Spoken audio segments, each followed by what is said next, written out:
जो है उसको अच्छे अंदाज से ऑर्गेनाइज नहीं करते, चलाते नहीं सही तरह से।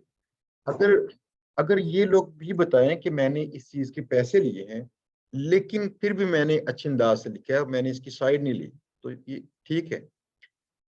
ये काम पहले चलता था इलेक्ट्रॉनिक मीडिया में, अब चलता है ये नेट पे। और इसके दो पार्ट हैं बड़े। ये एक पार्ट जो है जिसकी धूम मची, वो है GVOB, guest blogging outreach business. और दूसरा है GVOB, guest vlogging outreach business. आप किसी के चैनल पे ना उसके व्लॉग का, उसके कंटेंट का हिस्सा बन सकते हैं आप, या आपका ब्रांड या कोई आपकी चीज हिस्सा बन सकती है। आज के दौर में ना सबसे आसान चीज पता क्या है? Social media. अगरचे इसको लोग कर नहीं पा रहे, इसके थ्रू मार्केटिंग करना, बाकी चीजें करना आसान है। हम लोग देखें, हमारे पास माशाल्लाह ऑडियंस है, आप दोस्त भी वहां से आए हैं, ऐसे ही है ना, देखा आपने। और वहां पे हमने लगाया, अपना इश्तहार भी लगाया कि हमारा एक इवेंट आ रहा है, उस इवेंट को अटेंड कीजिए। वहां से माशाल्लाह हमारे 800-900 लोग हो चुके हैं। तो ये सोशल मीडिया का कमाल है। और सोशल मीडिया बाई प्रोडक्ट थी इसकी, इंटरनेट की। तो उसकी बाकी भी प्रोडक्ट्स हैं, लाइक ब्लॉग, उसकी ये व्लॉगिंग चैनल्स, टिकटॉक वगैरह, यूट्यूब वगैरह, ऐसी बाकी चीजें। जहां जहां पे कहीं ऑडियंस है ना, वहां वहां पे कहीं पैसे मौजूद है। बस आपने कलेक्ट कैसे करनी है ये देखनी है। मैंने जब शुरू किया था ना काम, तो मुझसे शुरू में ना एक फ्रॉड हो गया, और फ्रॉड में दिल हार गया थोड़ा सा, जैसे आज भी होते हैं फ्रॉड। और मेरे एक दोस्त थे, हमने मिल के पैसे लगाए थे, दोनों से फ्रॉड हो गया। दोस्त छोड़ गए, मैंने काम को जारी रखा, और ये रिसर्च करता रहा कि क्या कुछ मुमकिन है। जो चीज नजर आती थी ना, शक गुजरता था ये काम शायद नहीं चलेगा। आपके ज़हन में ऐसा होता है ना, थोड़ा शक रहता है अंदर। एक चीज मेरे ज़हन में थी, पक्की पक्की चीज, जो मुझे किसी की चीज समझ आ गई। उसने कहा भाई सिर्फ एक ऐसा चौक हो या सड़क हो जहां से लोग ज्यादा गुजरते हो, तो कम से कम इश्तहार लगा के बंदा कोई कारोबार तो कर सकता है ना, मार्केटिंग। कम से कम ये चीज तो है ना। उसने कहा कि और कुछ नहीं ना, चीजें बेच नहीं सकते, तो आप अपनी वेबसाइट बनाओ, उस पर ट्रैफिक लेके आओ, और वहां पे इश्तहारात लगा दो, और उनसे पैसे कमा लो। लिहाजा 2005 में पहली बार मुझे चेक आया था $107.37 का, ये गूगल एडसेंस से। और तब एक और भी कंपनी थी, CPX इंटरेक्टिव, उसके भी पैसे आते थे। तो फिर आज तक ये भी देखा कि कोर्स भी बिकते हैं, मैंने ऑनलाइन कोर्स भी बेचे। बस मसला एक है हमारे तय, पता क्या होता है? जिस चीज से हम गुजरे नहीं ना, इस चीज पे हमारा यकीन रहता आधा ही है। आप यहाँ पे आ भी चुके हैं ना, जब तक ये खाना आपने खुद ना खाया, तो आपको इसका पता नहीं चलना कि वाकई इसका मजा आता है। ऐसे ही है ना। इसका तरीका यह है कि आप ना आज से महसूस करना शुरू कर दें कि आप इसका मजा ले रहे हैं। पता क्यों? जब तक आपका मुकम्मल यकीन न होता, आप उतने अच्छे अंदाज से काम नहीं कर पाते। आपके दिल में डाउट्स रहते हैं, यार अगर ये ना चला फिर क्या होगा। और इस इवेंट पे आप दोस्तों ने लाजमी आना है, ठीक है ना, संडे को। इस इवेंट पे ना वहाँ पे कई दोस्त आ रहे हैं जो पहले पैसे कमा रहे हैं। इनमें हमारे पास लिस्ट मौजूद है, जिसमें कई लोगों ने फ्री कोर्स किया है और कई लोगों ने पेड कोर्स किया है। वो साइन अप किए जा रहे हैं और लिस्ट उनकी आती जा रही है। तो उनसे मिलके भी चेक कीजिएगा। जितना आप किसी बंदे की क्लोज रहेंगे ना, जो बंदा इस काम से गुजर रहा है, उतना आपका यकीन पुख्ता होता है। और यहाँ पे दूसरी बड़ी चीज ये है कि इधर कई लोग हैं जो पैसे कमा रहे हैं, और आपका यकीन इंशाल्लाह पुख्ता हो जाएगा। तीसरी चीज ये है कि आप, अगर आपके साथी जो आज नहीं पैसे कमा रहे, अगर ये इस प्रोसेस का हिस्सा बनते बनते आपसे थोड़ा सा आगे चले जाए, फर्ज किया, और पास बैठे बैठे आपके किसी को ऑर्डर आ जाए, तो यकीन और पुख्ता हो जाएगा। लिहाजा यकीन को पुख्ता करने के लिए तो बेहतरीन चीज है। और किसी भी चीज का ना आगाज हमेशा यकीन से होता है, बिलीव मी। अगर नहीं ना, मुझे बताएं कि जब पहली बार किसने कहा होगा कि भाई नेट पे ना दूर से बैठे बातचीत करने वाली की चीज होगी, आप उसे मानते होंगे? नहीं मानते होंगे ना। तो जिसने पहली बार नेट बनाया था उसका यकीन देखें। जो चीज अदम वजूद में है, उस चीज का यकीन इतना स्ट्रॉन्ग किया, मैं कर लूंगा। जब पहली बार किसने कहा चांद पे लोग चले जाएंगे, जाकर रहाइश भी करेंगे, आपने माना? आप उससे पहले देखें, यकीन करें, मैं आप में से शामिल हूँ, मैं कौन सा बाहर से आया हूँ। मुझे पहली बार जहाज पे बैठ के पता चला, मुकम्मल यकीन आया, उठता है वाकई। ऐसे ही होता है ना, हम उस प्रोसेस से गुजरते हैं ना, फिर यकीन आता है। तो तब तक मुकम्मल यकीन नहीं आ रहा होता, थोड़ा सा। जैसे हम कहते हैं ना ईमान की कमी, हमारी ऐसी होती है। ईमान की कमी की सूरत हाल ये है, अगर किसी बंदे को 100% यकीन हो जाए कि रब ने क़यामत का हिसाब लेना है, तो यकीन कीजिएगा ये सारे लोग नेक हों। इससे मुराद ये है कि हमारे अंदर ना कहीं डाउट्स रहते हैं, बात नहीं करते हम, हमें लगता है शर्मिंदगी होगी। इससे कहते हैं ईमान की कमजोरी। ये ईमान की जो कमजोरी है ना, हमारे अल्लाह के साथ से जो राब्ता है उससे लेके शुरू होती है, और उसकी दुनिया में जो कि इसकी बनाई हुई है, इसका हर एक अमल उससे लिंक्ड है। आप जितने वसूख से चीजों को देखते हैं ना, और सोचते हैं और ख्वाहिश करते हैं, उतनी ही ज्यादा चीजें ना आहिस्ता आहिस्ता रास्ता आपको बनना शुरू हो जाएगा। मैं आपको ना इस क्लास के शुरू करने से पहले थोड़ी सी अपनी राय दे दूं, जो लुब्बे लुबाब है पूरी लाइफ का। और मैंने कल क्लास, जो दूसरी क्लास थी, दूसरा बैच था, इसमें बताया था मेरी जिंदगी में अल्लाह के करम से मौजज़ात ही हुए पड़े हैं। मैं खुद हैरान था कैसे हुए हैं। ये इससे यकीन आता है कि खुदा रहीम व करीम है, और अगर इंसान की बस की बात ना होगी ना, तब भी उसके हाथ से कुछ काम होते हैं। ये किस जगह से शुरू होती चीज, यहाँ से। हुआ ये था कि मेरे पास पैसे नहीं थे, लैपटॉप नहीं था, कंप्यूटर नहीं था, मैं कंप्यूटर जानता भी नहीं था। अगरचे पहले कंप्यूटर था मेरे पास कोई 88 में, वो ना उसकी हार्ड ड्राइव थी, ना उसकी फ्लॉपी थी, जब लाइट गई तो उसका प्रोग्राम खत्म, और ना उसका माउस था, बस कीबोर्ड था और बस टाइप करो। ऐसे का पुराना सा कंप्यूटर था एक मेरे पास, लिहाजा बेसिक प्रोग्रामिंग की। लेकिन मॉडर्न कंप्यूटर्स का इतना फर्क था जैसे उसे जानते ही नहीं। मुझे माउस का इस्तेमाल आता नहीं था, यानी ये हालत थी। ऐसी हालत में ना एक मुझे कोर्स स्कॉलरशिप मिला। मेरी एक आपी थी, उन्होंने, प्रिंसिपल थी स्कूल की, मुझे रेफर किया, और मैं गरीब था, तो उन्होंने मेरी ना थोड़ा सा करके कि इसका नाम शामिल करें, उसका टेस्ट ले लें और साथ में ऐसे इंटरव्यू करें। वो किया, टेस्ट लिया, मैं पास हो गया, इंटरव्यू लिया तो पास हो गया। ये फैसलाबाद की कोई एनजीओ थी जिसने लाहौर में एक प्लान शुरू किया था हमारे इलाके में। लेकिन मसला ये आया, 10,000 का कोर्स तो मुझे माफ हो गया, लेकिन 265 रुपये वो कह रहे थे कि जमा करवाएं सिर्फ रजिस्टर करने के लिए। ये नहीं थी पास मेरे। अब आप अंदाजा करें कि जो बंदा बिना हो ना नॉर्मली ये करता है, अच्छा मेरे पास तो है नहीं, मैं कैसे करूं। मुझे ना यहाँ पे आके कई दोस्त ही कह रहे थे, सर मेरे पास तो टूल नहीं, मैं कैसे करूं, सर मेरे पास फलां चीज नहीं, कैसे करूं। तो मैं उन्हें कहता हूँ कि मुझे अपनी शक्ल नजर आ रही है आज की ताजा स्टोरी में, वसीम की स्टोरी में। वसीम लड़का था ना समोसे वाला, क्या बात। उस बच्चे की खुशी मैंने सबसे ज्यादा एंजॉय की है। पता क्यों? उसके पास पैसे नहीं थे, कंप्यूटर नहीं था, और वक्त नहीं था। उसकी 17 घंटे जॉब थी, और 15,000 उसकी सैलरी थी। कहाँ पे? समोसे वाली रेहड़ी पे। और सैलरी उसके बाप को मिलती थी सीधी, वो उसको मिलता कुछ नहीं था स्वाय खाने की। वो पहले दिन आके ना मुझे उसने ये बताया है कि मैं कोई माड़ा गरीब हूँ, ना उसने ये बताया कि मुझे कंप्यूटर भी नहीं आता, ना ही ये बताया कि लैपटॉप भी पास नहीं है। पता नहीं कब आया, कब आके उसने करवाया, कोर्स शुरू कर लिया।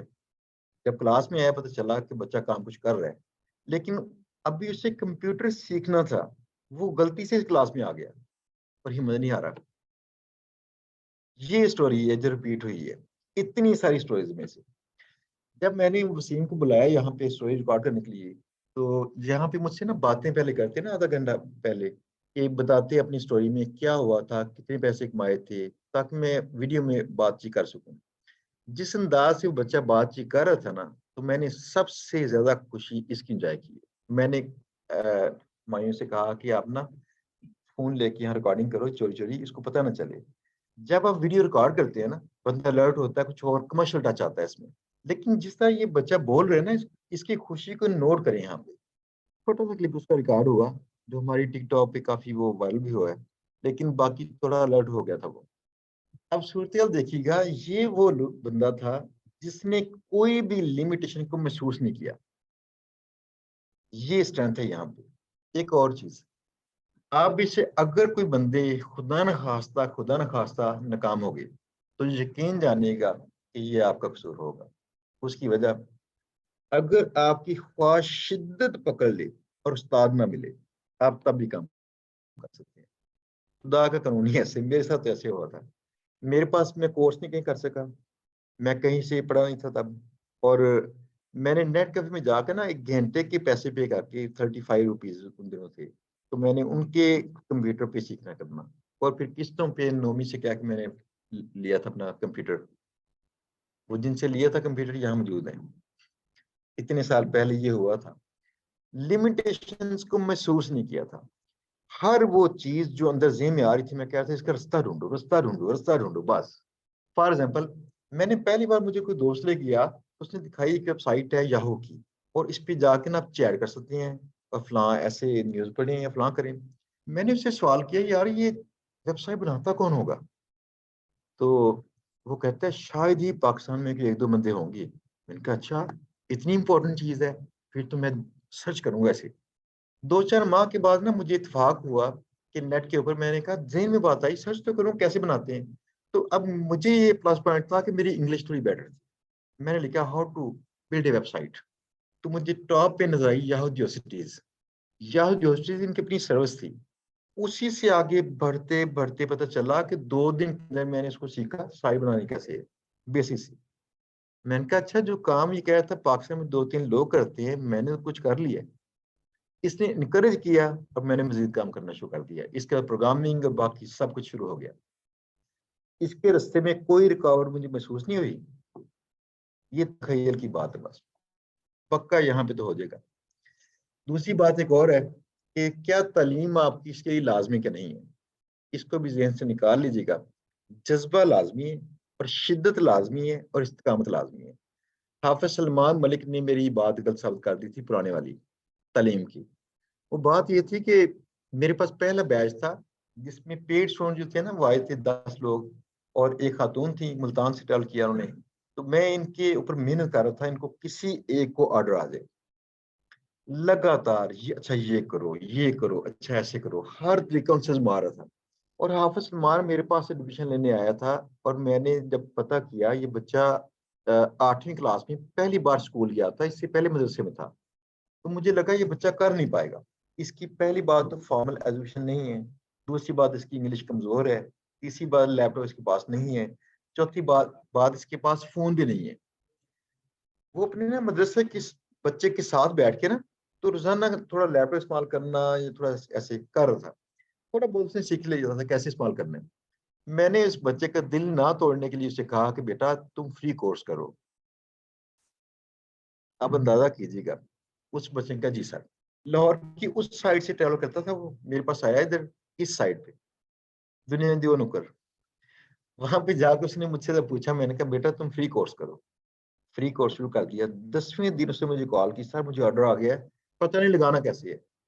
मैंने कहा भाई तू तो शेर है, आजा मेरे पास। वो मेरे पास आ गया, उसका मैंने ऑर्डर लगवाया और दिखाया सारी क्लास को, और उसको कैसे लगाते हैं। बच्चा हैप्पी हो गया, उसको फ्लो पता चल गया। फिर आगे उसने कई मुर्गे ज़िबा किए। अब सूरत हाल देखें, जो लोग सारे पढ़े लिखे थे मेरे पास, इनमें से नहीं हो सका। अब क्या कहेंगे, ये खुदा की रहमत कहेंगे इसे, या आप इसे इस्तिकामत कहेंगे, जज्बा कहेंगे, क्या कहेंगे?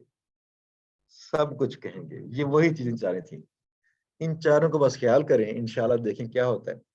एक और बात यह है कि जिंदगी में ना जो भी चीज इंपॉर्टेंट है ना, उसकी प्राइस होती है। अपने जेब में ना उसकी प्राइस प्राइस जब भी किसी चीज की प्राइस पैसों में होती है ना, ये सबसे आसान इंसान किसी जरिए से कर सकता है। लेकिन अगर कोई और लिमिटेशन आ गई, खुदा ना खास्ता इंसान की आंखें ना हो, खुदा ना खास्ता इंसान का हाथ ना हो, इंसान शायद ना कर पाए। लिहाजा सबसे आसान प्राइस इंसान वो किसी काम की पैसे हैं। अगर काम पैसे से होता है ना, करवा ले। लेकिन बात यह है कि उससे बड़ी प्राइस आपको एक पे करनी पड़ती है, जो महंगी प्राइस है। अगर चीज के साथ आपका फ्यूचर बड़ा बन सकता है, तो उसके आज के ऊपर आपको मेहनत भी ज्यादा करनी पड़ सकती है। इसकी मिसाल छोटी सी, हमारे पास जो बच्चे आ रहे होते हैं ना, जो पहले आके मशवरा करते हैं, यूनिवर्सिटी में पढ़ रहे हैं ऐसे, इनमें से तकरीबन 30 से 40% बच्चे कहते हैं कि सर हमारी यूनिवर्सिटी का मसला है, फलां ये मसला है, हम टाइम कम दे पाएंगे।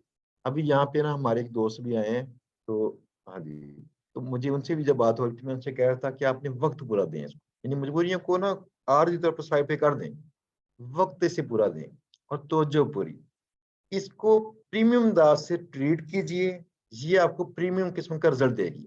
अगर आपने इसे स्टूडेंट जैसा सलूक किया कि बच्चा खुचा टाइम इसे दिया, तो इसने आपको बच्चा खुचा रिजल्ट देना है। ये जिंदगी का असूल है। ये टाइम ना हाथ से नहीं करना, ये टाइम नहीं चाहिए आपका, ये टाइम चाहिए ब्रेन स्टॉर्मिंग का टाइम। आप अगर रोजाना 3 घंटे भी लगाते हैं, दैट्स ओके, ठीक है। इसके ऊपर क्या करना है आपने, इतना लंबा काम नहीं है ये, यकीन जाने। यानी अगर आपने मेहनत करनी भी हो ना इसमें, पहले 1-2 माह तक टका के कर लें, जितने घंटे दस्तियाब है लगा लें। लेकिन बाकी क्या करेंगे आप, ऑनलाइन काम में इतनी मेहनत नहीं होती, टाइम कम खर्च होता है लेकिन दिमाग ज्यादा खर्च होता है। आप जब फ्री बैठे हो ना कहीं या किसी और काम में हो, तो तब भी आप बता रही हो अच्छा यार फलां चीज को ऐसे करूंगा तो ये हो जाएगा, ठीक है। ब्रेन, मुझे एक बात बताइएगा, ब्रेनस्टॉर्मिंग के हवाले से ना ये बात करना बहुत लाजमी है। मैं ये लेक्चर पहले मैं नहीं करवा रहा था, पहला लेक्चर ये शुरू इसलिए किया था कि क्लास के आगाज में ही मजाज सेट हो जाए कि हमें करना क्या है। और पैसा मजाज से आता है, ये इंसान के हुनर से नहीं आता, हुनर से थोड़े पैसे आते हैं। आप एक छोटा सा एक बात सुनिएगा। कहते हैं कि अगर दुनिया में जितना भी अमीर लोगों के पास पैसा है इकट्ठा करके ना आप, तब सब लोगों में बराबर बांट देंगे, तो चंद सालों में वापस वहीं जाएगा जिन जो लोग आज अमीर थे। कैसी बात है, ये पूरी रिसर्च है। पता क्यों, उनका मजाज है। आपने बुक का नाम सुना, रिच डैड पुअर डैड, सुना हो नहीं? जानते ना इसका कॉन्टेक्स्ट, जानते हैं इसका? कितनी अच्छी बुक है। हाँ जी, ये जिन्होंने नहीं सुनी ना ये लाजमी सुनिएगा, रिच डैड पुअर डैड। एक बच्चा होता है गरीब का, एक होता है अमीर का। अमीर का जो बच्चा है उस ये दोनों बच्चे आपस में फ्रेंड होते हैं, तो अमीर बंदा जो है अपने बच्चे के दोस्त को भी साथ बिठा के कई बार समझाता है ऐसा नहीं करना, फलां ऐसे करना, मजाक डेवलप करता है उसका। ये क्या था, मतलब रियाज साहब जो है ये तो अनपढ़ हैं, लेकिन आपको शायद इनका पता नहीं पैसा कितना है इनके पास। बताओ, थोड़ा सा बताओ, ले सुनिए जरा, थोड़ा सा सुनिए जरा। इनका जो है ना, पाकिस्तान में जो बैंकों में इनका पैसा पड़ा हुआ है ना, वो 7 खरब रुपया है सेविंग अकाउंट में सिर्फ, 7 खरब। जिससे इनका 50,000 मुलाजिम है, उनकी तमाम माहाना तनख्वाहें जो कि 3-3.5 अरब बनती हैं, वहां से पे होती हैं उसके सूद से। ये सिर्फ इतना से काम लगा लें। अब उनकी मंशा सूद कबूल करे या ना करे, हमारे तो नहीं करते। बहरहाल पैसा चेक कर लीजिए कितना है उस बंदे के पास, क्या तालीम थी उसके पास, क्या कोई हुनर उसने सीखा। ये बंदा मजदूर था, इसने तो वो कढ़ाई उठानी करनी, मजदूरी करनी पीछे, मिजाज वो था उसका। उसे पता कैसे चीजों को मूव करना है, फाइलों को पे कैसे लगाने हैं, वो जानता है। ये मिजाज जो है ना ये बनाना पड़ता है। इस मिजाज का असूल ये है, सबसे पहले आपके रास्ते में जो जो रुकावट आए ना, फौरन उस रुकावट से डरे नहीं, उसका एस्टिमेट लगाएं, कैसे खत्म करूं, बस। जो रुकावट आए खत्म कर दें। अगर पैसे की रुकावट आए, तो मैंने जो वक्त में किया था, कहीं मजदूरी करनी और साथ में मैंने अपने 1 घंटे के पैसे लगा के वहां पे वो काम करना, ये भी था। रास्ता निकाल लिया था उसका, कोई ना कोई रास्ता मौजूद है, खुदा ने कोई मर्ज नहीं उतारी बगैर उसके इलाज के, यकीन जान लें। ब्रेन स्टॉर्मिंग की हम बात कर रहे थे, इसके बाद इंशाल्लाह आज का इख्तिताम करते हैं, और फरहान साहब आपको टेक्निकली जो सारे लेक्चर करवाने वाले हैं वो करवाएंगे। उसकी रीजन बता दूं क्यों। टेक्निकल लेक्चर्स में ना मुझे ये महसूस होता है कि कई चीजें आसान सी तो है, लेकिन शायद वो आपके लिए आसान ना हो। ये हमारी रिसर्च है, इसलिए इन्होंने मुझे पीछे कर दी है। मैं वेला बैठा हूँ, मुझे कोई इतराज नहीं है। लेकिन ज्यादा रिजल्ट प्रोड्यूस पता कहाँ पे होता है, फरहान साहब, तहसीन साहब। और मेरे ख्याल में मैं सबसे बड़ा क्रेडिट दूंगा तहसीन साहब। जुनेद है यहाँ पे, क्योंकि जुनेद नेक्स्ट वॉरियर है हमारे, वो कर रहे हैं मेहनत बच्चों की। तहसीन साहब ने बहुत मेहनत की है, यकीन करें, पर्सनल मैटर्स में कि ना ऐसे सबके मसले, अच्छा ये कर लें, अच्छा ये कर लें, तो वेलफेयर के तौर पर ये काम किया। अच्छा, ब्रेन स्टॉर्मिंग की लास्ट बात, मैंने पिछली क्लास में एक सवाल किया था। आका अलैहिस्सलाम अब नबूवत के ज़ोहर से पहले गारे हिरा में जाते थे, तो किस मजहब के लिए जाते थे, क्या इबादत करते थे? तब तो ईसाई जो थी वो तकरीबन खत्म हो चुकी थी, यानी कि उसका फैलाव कम था। वहां तो मुशरिक थे इर्द गिर्द सारे, और मुशरिक से आप नफरत करते थे बचपन से ही। यहूदी थे मदीना शरीफ में ज़्यादा, और यहूदियों के साथ तो वो भी उनको उनको भी कबूल नहीं किया था उन्होंने। लिहाजा क्या करते थे गार हिरा में? कैसे ख्याल करते थे? यस। दुनिया में जितने भी बड़े हैं ना फिलोसफर्स, इन्होंने किया क्या है कि ये पहले ब्रेनस्टॉर्मिंग करते हैं, तन्हाई गुजारते हैं, तखय्युल की परवान चढ़ाते हैं। उससे खुदा उनकी ना सोचों के अंदर अल्हामी कफीर पैदा करता है और कई मसले हल करवाता है। जितने भी फिलोसफर्स हैं, तो खुदा को ये मंजूर ही नहीं था कि मेरा पाक नबी और सबसे अहम नबी, उनके अंदर ये कमी रहे। लिहाजा उन्होंने ट्रेनिंग बचपन से लेकर ऐसे की, हर चीज माकूल। ये चीज थी तखय्युल, ब्रेनस्टॉर्मिंग, जिसे ना कई लोग मुराकबा भी कहते हैं। और दूसरी बात, जय चौधरी साहब कहते हैं कि मैंने बुजुर्गान दीन पे रिसर्च शुरू की एक बार, और काफी सारे बुजुर्गान दीन के मैंने हिस्ट्री पढ़नी शुरू कर दी, उनके मैंने नाम पते नोट किए, और कुछ लोगों से जो अभी हाजिर थे उनसे मिला भी। तो पता चला कि बुजुर्गान दीन ने जिंदगी का कम से कम एक दहाई हिस्सा तन्हाई में गुजारा होता है। ऐसे ही है ना? दोस्तों यकीन कीजिएगा, अगर आप मुझसे पूछेंगे ना मेरी जिंदगी को बदलाव किसने किसने ये दिया, ये तन्हाई ने। जस्ट एक दिन मैंने पोस्ट लगाई थी कि मुझे ना लाहौर में आके ना बड़ा अजीब मसला हुआ। पता नहीं था लाहौर ये कैसे होते बेचारे। ये फनी है। इन्होंने मेरी हर बात का ना, जो नए फ्रेंड्स से मजाक उड़ाना करना। अब मैंने बात करके फंस जाना, मुझे पता नहीं था हाउ टू रिएक्ट। तो मेरी ना बेइज्जती होनी करनी हर बात पे, कि मैंने खामोशी इख्तियार कर ली। कुछ ये था, खानदान से मेरे ना हालात सारे खराब ही थे।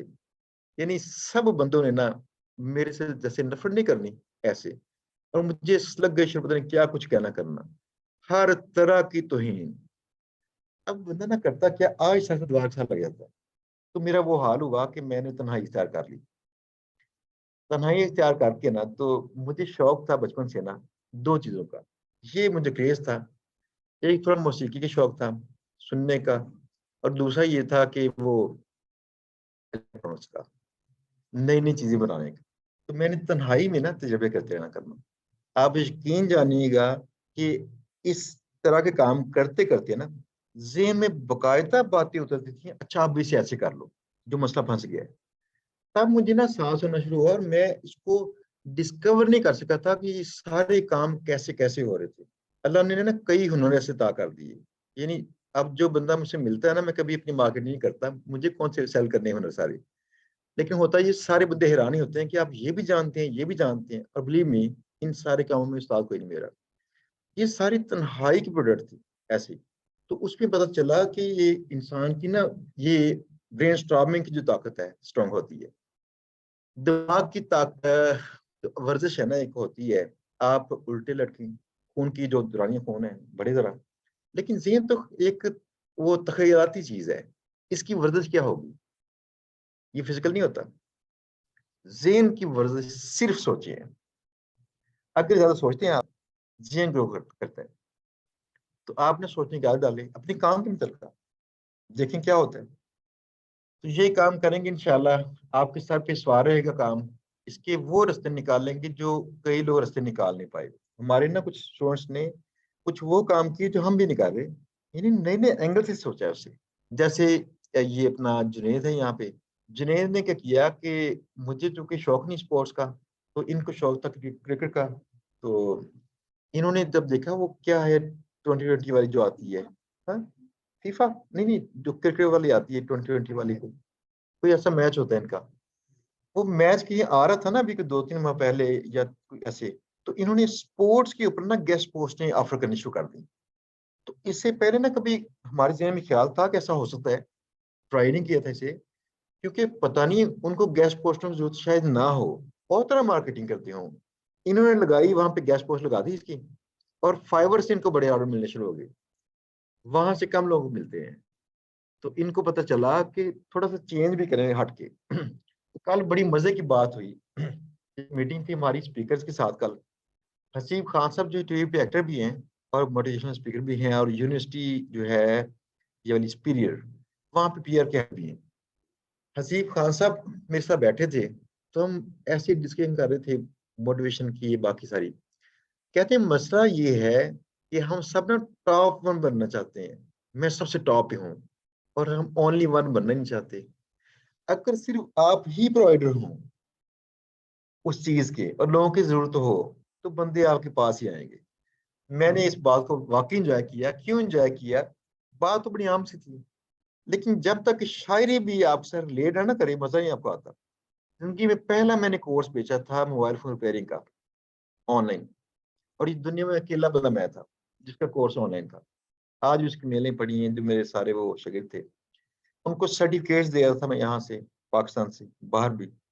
जैसे वो एग्जैक्ट नहीं थी कंपनी, जाली डिग्री वाली तो वैसे इनको कोर्सेज करवा के, तो प्रैक्टिस के लिए सीडीज वगैरह भी और बाकी चीजें दे रहे थे इनको। अब उस वक्त चूंकि मैं ही था ना इकलौता बंदा जो ऑनलाइन काम कर रहा था, बाकी सबके ऑफलाइन सेटअप थे।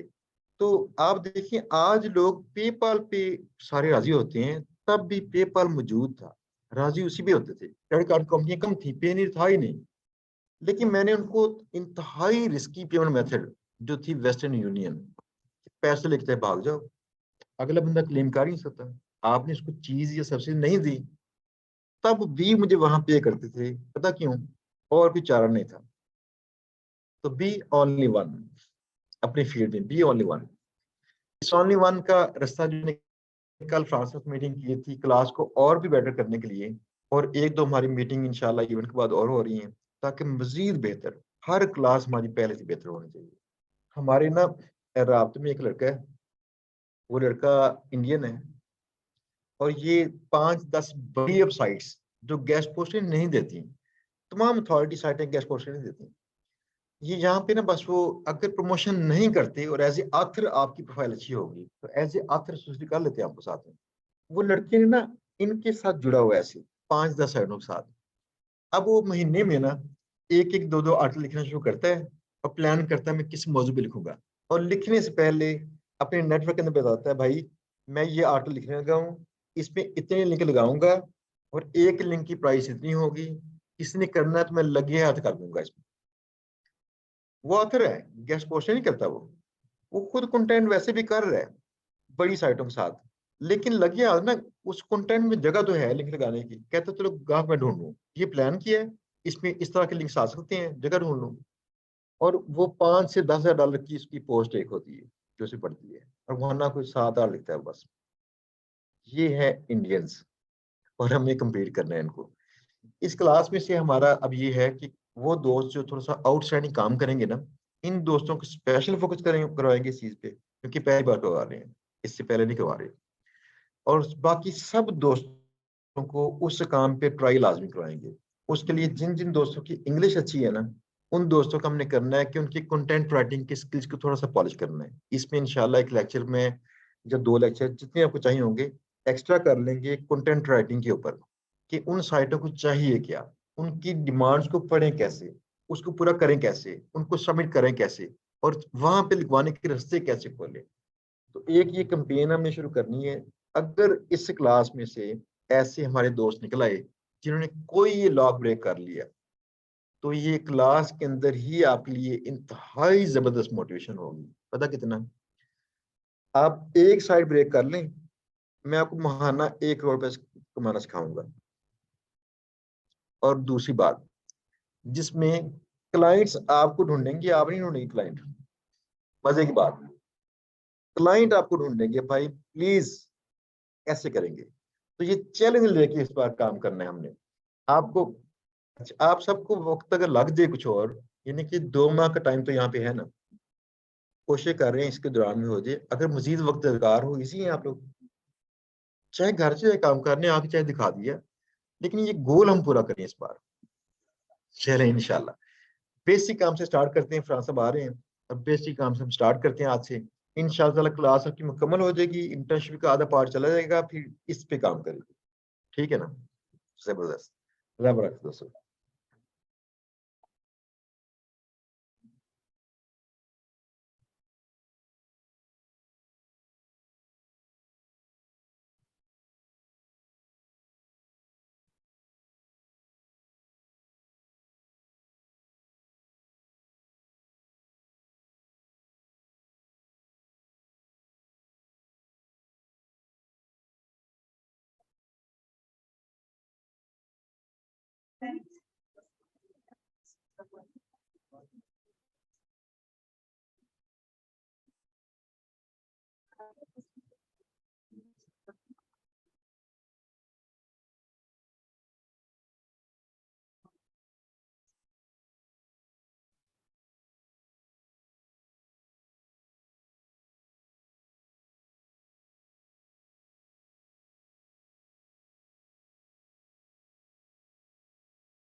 ये थोड़ा सा इसको ऊपर करें अगर होगा, सेटिंग का चेक करें इसकी।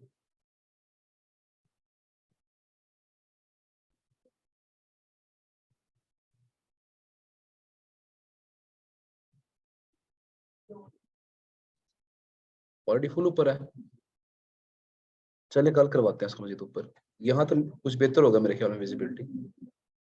अच्छा, आप क्लास में बैठे हैं, मैं नजर आ रहा हूँ लेकिन ये नजर नहीं आ रहा, ऐसे ही? तो जी जी जी ठीक है।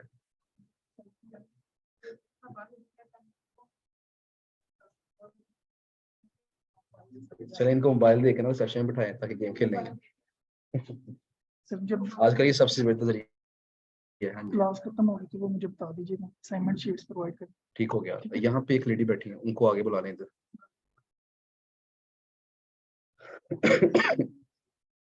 मैं भी करता हूँ इसमें कुछ।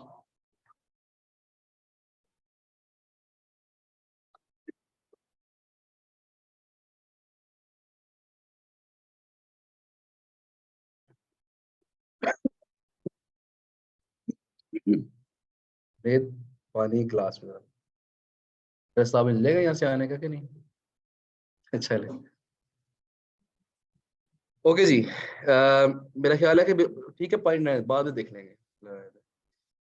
क्लास को स्टार्ट करते हैं बिला तखीर। और आज का जो लेक्चर हमारा है वो कल का ही तसलसल है। कल हमने कुछ चीजें की थी, उसको हमने आगे लेके चलना है। तो कल हमने कहाँ तक बातें कर ली थी, तो थोड़ा सा मुझे गाइड कीजिएगा। डू फॉलो नो फॉलो जो बैकलिंक्स हैं उनकी बात हमने कर ली थी। इसके अलावा हमने देख लिया था कि एंकर टेक्स्ट की टाइप्स क्या होती हैं, ऐसे ही। तो आज हमने नेक्स्ट आगे चलना है और बात करनी है कि जो अच्छी साइट्स हैं वो कौन सी होती है।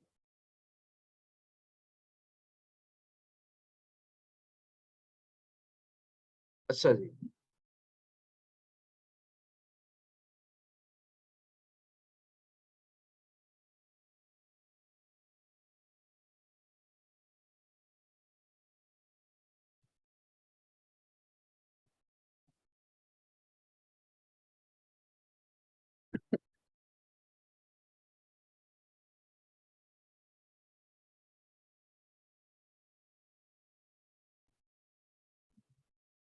ओके जी। कल हमने ये बात की थी कि अगर हमारे पास ये गेस्ट पोस्टिंग के लिए साइट्स हैं जो गेस्ट पोस्ट एक्सेप्ट करती हैं, उनसे हमने ऑलरेडी डील कर लेनी है पहले। उनको ढूंढ के, उनको तलाश करके अच्छी साइटों को उनसे रब्ता कर लेना है। और क्लाइंट को हमने जब ये शीट सेंड करनी है, एक्चुअली हम दो शीट्स बनाते हैं। एक शीट वो होती है जिसमें हमारा अपना रिकॉर्ड होता है, जिसमें एक्चुअल प्राइसेस होती है। और दूसरी शीट वो होती है जिसके ऊपर हमने प्रॉफिट के साथ कुछ प्राइसेस लगाई होती है। तो क्लाइंट को हमने जो सेंड करी, बस ये ऐसे दे दो।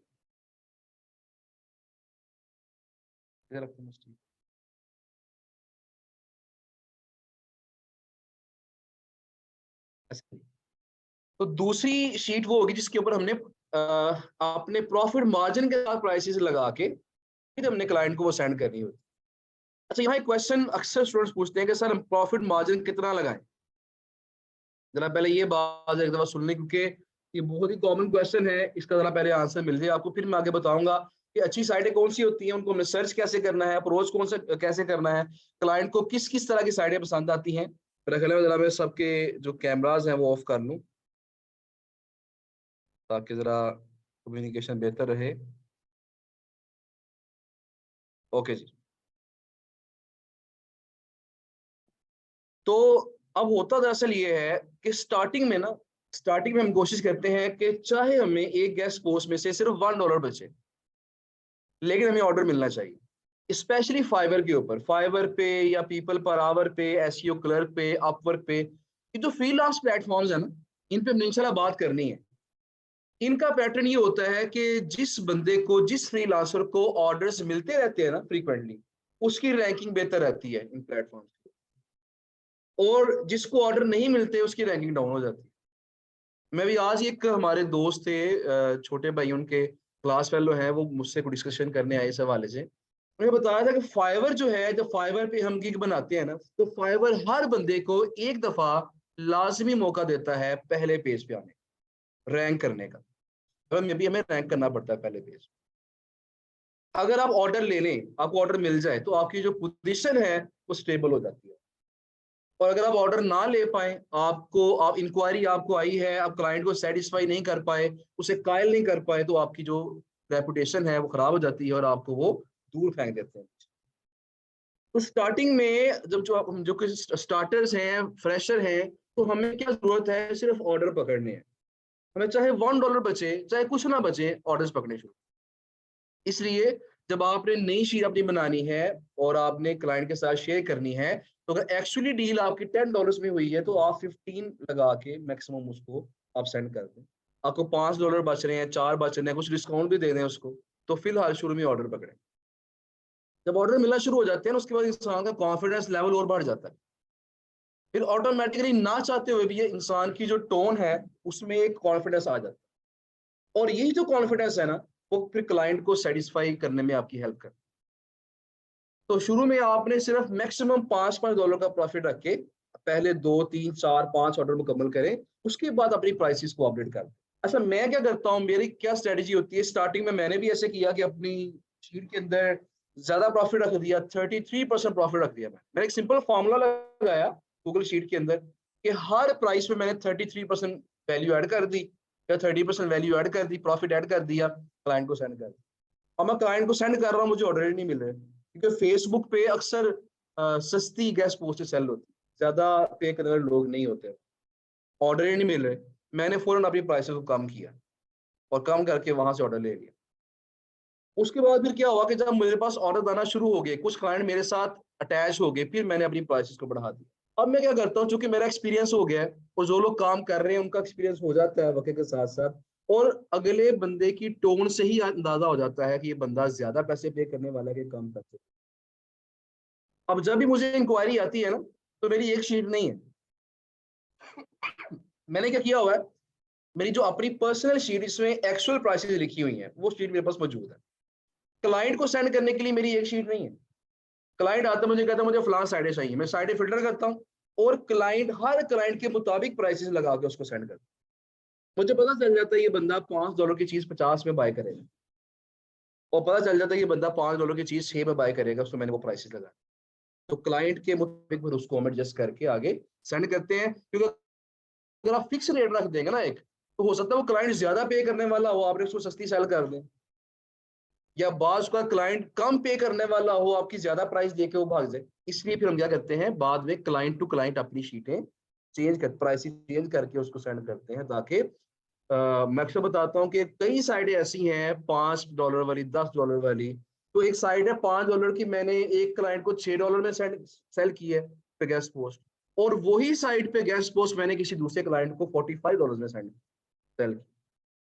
तो किसी से हम $1 प्रॉफिट कमा रहे हैं, किसी से हम $40 प्रॉफिट कमा रहे हैं, एक ही साइड है, सेम साइड। तो ये चीजें आपके पास आएंगी एक्सपीरियंस के साथ। क्लाइंट से जब बातचीत करेंगे तो ऑटोमेटिकली आप जज करना सीख जाएं। तो फिलहाल आपने क्या करना है, फिलहाल आपका काम सिर्फ ये है कि आपने जब भी शीट तैयार करनी है, जितने भी डील आपकी हुई है, $5 का प्रॉफिट मार्जिन रखें उसके अंदर और सेंड कर दें, बस ऑर्डर पकड़े, ताकि आपका कॉन्फिडेंस लेवल थोड़ा अप। आई थिंक आसान हो रही है, आसान जरा सुन लें, उसके बाद कंटिन्यू।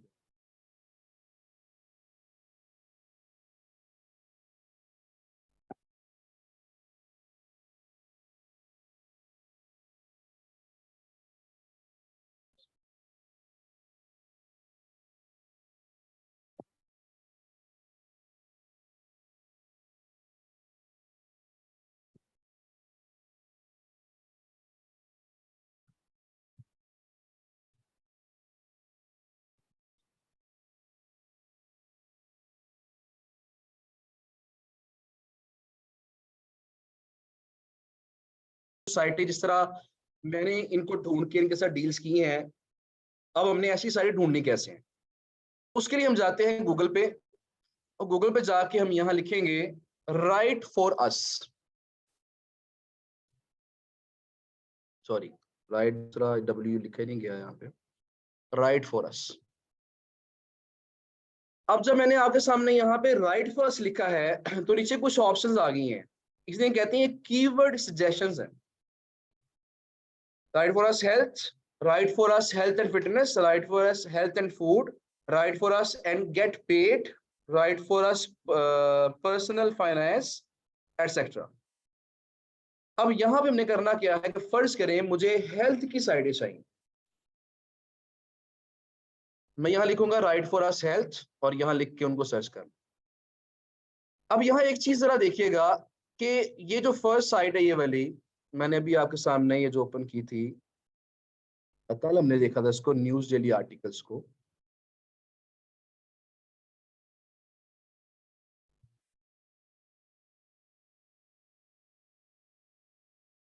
अच्छा जी, अब देखिए यहाँ पे आपके सामने यहाँ पे कुछ कैटेगरीज शो हो रही हैं। इन कैटेगरीज को हम बोलते हैं निशेस, निश। जब भी मैं निश बोलूंगा ना आपने समझ आना है, दैट मीन्स कैटेगरी। तो ये कौन सी निश है? ये बिजनेस है, एजुकेशन की निश है, एंटरटेनमेंट है, फैशन है, हेल्थ है, लाइफ है, टेक है, एटसेट्रा, बहुत सारी होंगी। अब यहाँ पे होता यह है कि वेबसाइट्स दो तरह की होती है। एक वेबसाइट्स होती है उन्हें कहते हैं जनरल वेबसाइट्स, या जनरल वेबसाइट्स का दूसरा नाम होता है मल्टी निश वेबसाइट्स। जनरल वेबसाइट्स कह लें या मल्टी निश वेबसाइट्स कह लें। अब मल्टी निश से ही आपको अंदाजा हो जाना चाहिए, इससे मुराद क्या है कि ऐसी वेबसाइट्स जिसके अंदर मल्टीपल निशेस हों, मल्टीपल कैटेगरीज के, बहुत सारी कैटेगरीज के आर्टिकल्स लगाने की ऑप्शन मौजूद हो, उन्हें बोलेंगे ये मल्टी निश वेबसाइट्स हैं, या फिर बोलेंगे इन्हें ये जनरल वेबसाइट्स। जनरल वेबसाइट्स कह दें, जनरल ब्लॉग कह लें, मल्टी निश वेबसाइट कह लें, एक ही बात। तो मुझे बताएं मैं इस वेबसाइट को क्या नाम दूंगा, ये मल्टी निश वेबसाइट या जनरल वेबसाइट, ठीक है जी। अच्छा, कुछ साइट्स ऐसी होती हैं जिनके ऊपर सिर्फ एक ही कैटेगरी के मुतालिक आर्टिकल्स लगे होते हैं। इस तरह मैंने अभी आपके सामने राइट फॉर अस लिख के सर्च किया तो यहाँ पे देखते हैं, यहाँ पे एक ये वेबसाइट है द हेल्थ केयर ब्लॉग, मैं इसको ओपन करता हूँ। मेरे टैब्स ही काफी ज्यादा हो गए जी। द हेल्थ केयर ब्लॉग को मैंने ओपन किया आपके सामने अभी। अब यहाँ देखें, यहाँ कैटेगरीज कौन सी हैं? Health policy, medical practice, health care business. इसका मतलब क्या हुआ कि यहाँ पे जितनी भी आपको कैटेगरीज दिखाई दे रही हैं वो सारी हेल्थ से मुतल्लिक है। कोई यहाँ टेक नहीं है, कोई यहाँ फैशन नहीं है, बिजनेस नहीं है, फाइनेंस नहीं है। इसका मतलब क्या होगा? ये प्योर हेल्थ की वेबसाइट, इन्हें बोलते हैं ये प्योर निश वेबसाइट है, या इसे बोलेंगे ये सिंगल निश वेबसाइट, ठीक है ना। अब यहाँ पे इस तरह अगर कोई टेक्नोलॉजी की साइट हो जिसके ऊपर सिर्फ टेक से मुतल्लिक ही आर्टिकल्स लगे हो तो हम क्या बोलेंगे? वो प्योर टेक की साइट है, ठीक है जी। इस तरह प्योर ट्रैवल की भी होती हैं, प्योर जो है वो साइटें फैशन की भी होंगी, इसके अलावा बिजनेस की होंगी, फाइनेंस की होंगी, एजुकेशन की होंगी, एंटरटेनमेंट की होंगी। तो हर कैटेगरी की प्योर साइटें भी होती हैं और कुछ साइटें ऐसी होती हैं जो कि जनरल भी होती है, मल्टी साइट्स होती है। अब क्वेश्चन ये है कि क्लाइंट को कौन सी साइटें पसंद आएंगी, प्योर साइटें या जनरल साइटें? तो यहाँ पे मैं अक्सर एक मिसाल दिया करता हूँ, मैं अभी ग्रुप ए के अंदर भी ये मिसाल दे रहा था। ग्रुप ए है कि बी है आपका? बी वाला, ओके। तो ग्रुप ए के अंदर मैं मिसाल दे रहा था कि मैंने कल ये बार बार ये बात कही थी कि जो गूगल है वो डेली लाइफ की जो रूटीन्स हमारी हैं, जो डेली रूटीन है उसको फॉलो करने की कोशिश करता है, जो माशरती असूल है उनको फॉलो करने की कोशिश। अब रूल क्या है? देखिए, अगर आपने किसी हेल्थ के डिपार्टमेंट में जॉब लेनी है तो मुझे बताएं, अगर आपको हेल्थ के डिपार्टमेंट से सिफारिश मिल जाए वो ज्यादा बेहतर है या एजुकेशन के डिपार्टमेंट से सिफारिश मिल जाए वो ज्यादा बेहतर? तो जिस डिपार्टमेंट में आपने जॉब हासिल करनी है, अगर आपको उसी डिपार्टमेंट की, रेलेवेंट डिपार्टमेंट से सिफारिश मिले, ज्यादा वैल्यूएबल है। ऐसे ही है तो गूगल भी इसी पैटर्न को फॉलो करती है। कैसे वाला कि अगर अगर क्लाइंट की वेबसाइट हेल्थ की है तो अगर वो गेस्ट पोस्ट लगाए कहाँ पे?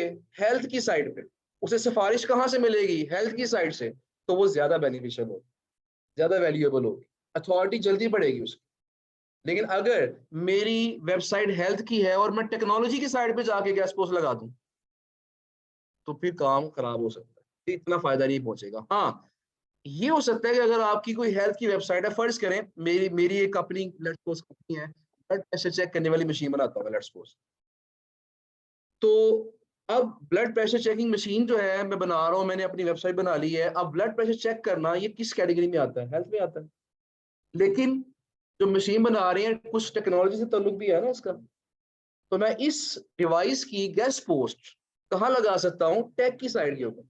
ये भी रेलेवेंसी आ जाएगी, ये भी बेनिफिशियल होगी, ठीक है ना। इस तरह मैं अभी मिसाल बता रहा था कि अगर फर्ज करें कोई शुगर लेवल टेस्टिंग मशीन है कोई आपकी, ग्लूकोमीटर जो है, अगर वो आप सेल करते हैं अपनी वेबसाइट के थ्रू, तो उसकी जो गेस्ट पोस्ट है हेल्थ से भी ताल्लुक है उसका, टैक्स से भी ताल्लुक है उसका, और किसी तरह से आप इसको एडजस्टमेंट करके आर्टिकल को ऐसा लिख लें, इसका ताल्लुक आप फूड के साथ भी बना सकते हैं।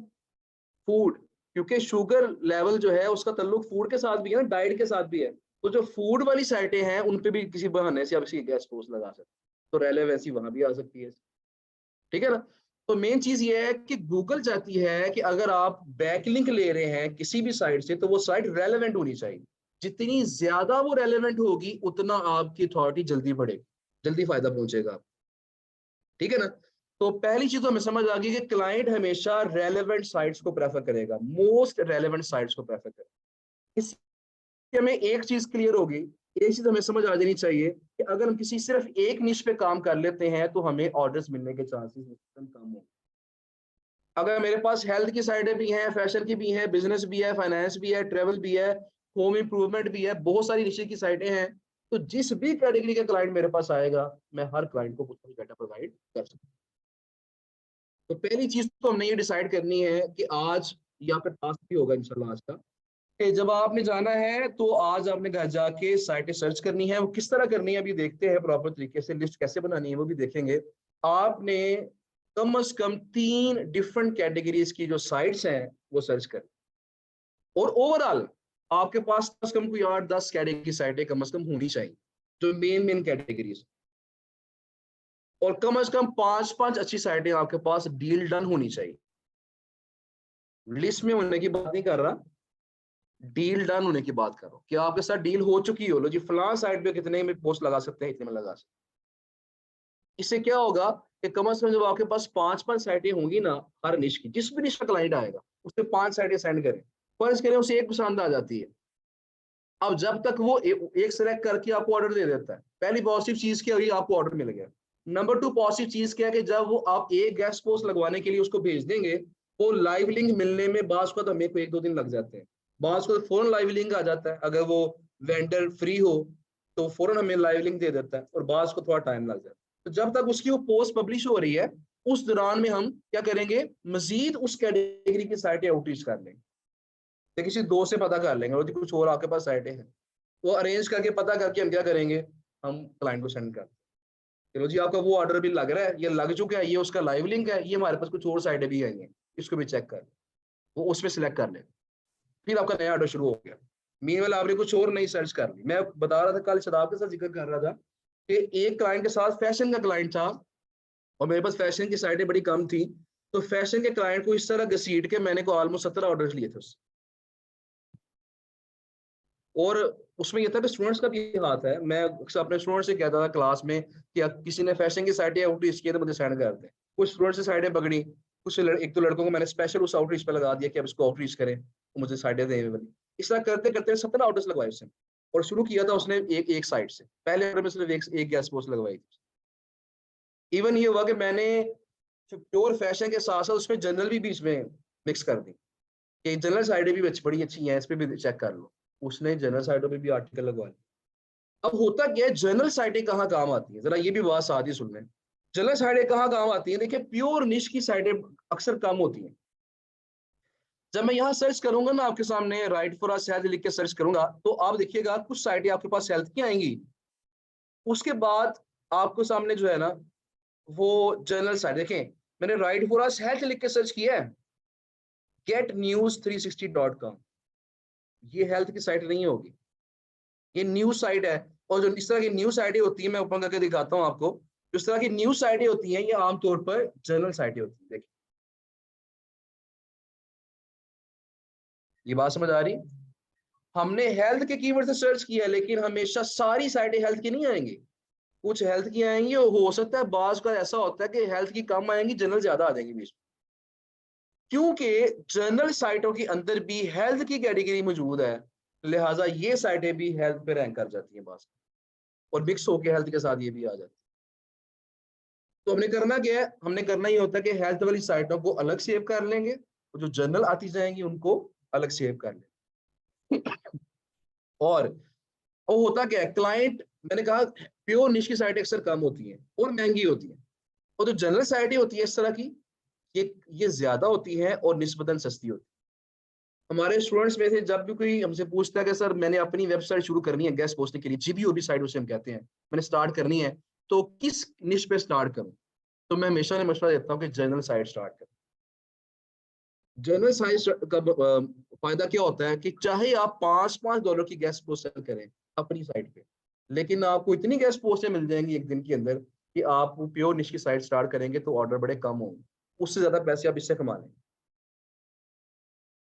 मैं पिछले बैच में मिसाल दे रहा था कि यहाँ पे मिलने के लिए हमारे एक पुराने स्टूडेंट थे जीबीओबी के, वो आए, उन्होंने कहा सर मैंने अपनी वेबसाइट शुरू की है, हम दोनों कजन्स ने मिलके 2 वेबसाइट स्टार्ट की हैं, ने कंटेंट राइटर को हायर किया है और अब हम उस पर कंटेंट लगवा रहे हैं। तो मैंने उनसे कहा कि आपने किससे इंस्पायर होकर ये काम शुरू किया, आप तो जीबीओबी अच्छा वाला काम चल रहा था आपका, अपनी साइड आपने शुरू कर ली। मैंने वैसे उनसे पूछ लिया, उन्होंने कहा सर एक्चुअली हमारे जो कजन है ना, जो बड़े कजन हैं जो कि थोड़े अब सीनियर हो चुके हैं, वो ये काम करते हैं। उन्होंने मुझे एक साइट दिखाई अपने कजन की, वो फैसलाबाद में होते हैं, और फैसलाबाद में वो बड़े मीडियोकर सी फैमिली से ताल्लुक था उनका फाइनेंशियली, तो इस वक्त वो उस इलाके के चौधरी हैं, मतलब उस इलाके में, उस गांव में सबसे बेहतरीन खूबसूरत बड़ा घर उनका है, और वो जो उन्होंने घर बनाए है, सारी अपनी प्रॉपर्टी बनाई है, वो सिर्फ एक वेबसाइट से बनाई है। और वो कहते हैं इस एक साइट पे इतने ऑर्डर्स आते हैं गेस्ट पोस्टिंग के, वो इतनी ट्रैफिक उसकी इतनी बढ़ गई है, जनरल साइट है, उसकी इतनी ट्रैफिक बढ़ गई कि डेली बेसिस पे 100-150 गेस्ट पोस्टिंग ऑर्डर्स आते हैं, 5-5 10 डॉलर में वो लगाते हैं, और इतने पैसे इकट्ठे कर लेते हैं महीने में, कोई 10 लाख से ऊपर की उनकी इनकम एक साइट से। अच्छा, अब मैं कहूँ गांव में रहते हैं, तो गांव में इतनी उन्हें आइडिया किसने दिया ये वाला, कहते जी हमारे जो एक मामू हैं वो यूनान में होते हैं, उन्हें तो किसी ने बताया जी गेस्ट पोस्टिंग जो है ना बड़ा काम है इसका, उन्होंने हमारे बड़े कजन्स को मशवरा दिया कि मैं फाइनेंस करता हूँ आपको, मैं इन्वेस्टमेंट करता हूँ, आप लोग ये काम शुरू करें, साइटें पर रैंक करें किसी तरीके से, ट्रैफिक लेके आए इनके ऊपर, उसके बाद जो प्रॉफिट होगा हम हाफ ऑफ कर लें। तो अब वो उनके मामू ने उनको फाइनेंस किया, आइडिया दिया, फाइनेंस किया, उन्होंने उसका काम शुरू किया, वहीं से उनका काम शुरू हो गया। अब उन्होंने साइटें बढ़ा दी हैं अपनी, उनकी इनकम और बढ़ गई है, अब उन्हीं को देखते हुए इन्होंने भी काम शुरू कर लिया, इनको भी उनके मम्मी फाइनेंस कर रहे हैं। आप भी अब कोई मामू ढूंढने हैं अपने अपने, ठीक है, ताकि फाइनेंस कर सके आप। बहरहाल जी, तो यहाँ पे ये है कि जनरल साइटें होती हैं, इन पे गेस्ट पोस्टें सस्ती मिलती हैं, लेकिन ज्यादा इस पे सेल हो जाती है, तो इसलिए जब क्लाइंट का बजट कम हो ना, वो जनरल साइटों को प्रेफर कर लेता है। लेकिन जब क्लाइंट का बजट ज्यादा हो, वो कहता है नहीं मैंने आम साइटों पे नहीं लगवाना, मैंने प्योर साइट पे ही लगाना है, ठीक है ना। तो इसलिए डिफरेंट तरह के क्लाइंट्स होते हैं, हमारे पास जनरल साइटें भी होनी चाहिए, और जो प्योर निश की साइटें हैं वो भी हमारे पास लाजमी होनी चाहिए। अच्छा जी, अब हमने क्या किया, राइट फॉर अस लिख के जब यहाँ पे सर्च किया, हेल्थ लिख के सर्च किया, तो हमारे पास साइटें आ गई। अब इनमें से कौन सी साइटें हमारे काम की हैं, जिनको हमें आउटरीच करना चाहिए और किन को आउटरीच नहीं करना चाहिए, किन को मेल्स करनी है, किन को मेल्स नहीं करनी, ताकि हमारा टाइम वेस्ट ना हो। ऐसा ना हो कि हम हल्की साइटों को मेल कर लें, टाइम हमारा वहां वेस्ट हो जाए, बाद में पता चले ये साइटें तो काबिल कबूल ही नहीं है क्लाइंट को। तो हमने पहले ही फिल्टर लगा लेना है। तो 4 फिल्टर्स हैं, 4 टेस्ट हैं, जिनसे गुजरने के बाद एक साइट हम फाइनल करेंगे। ठीक है जी, पहला टेस्ट हम यही कर लेंगे।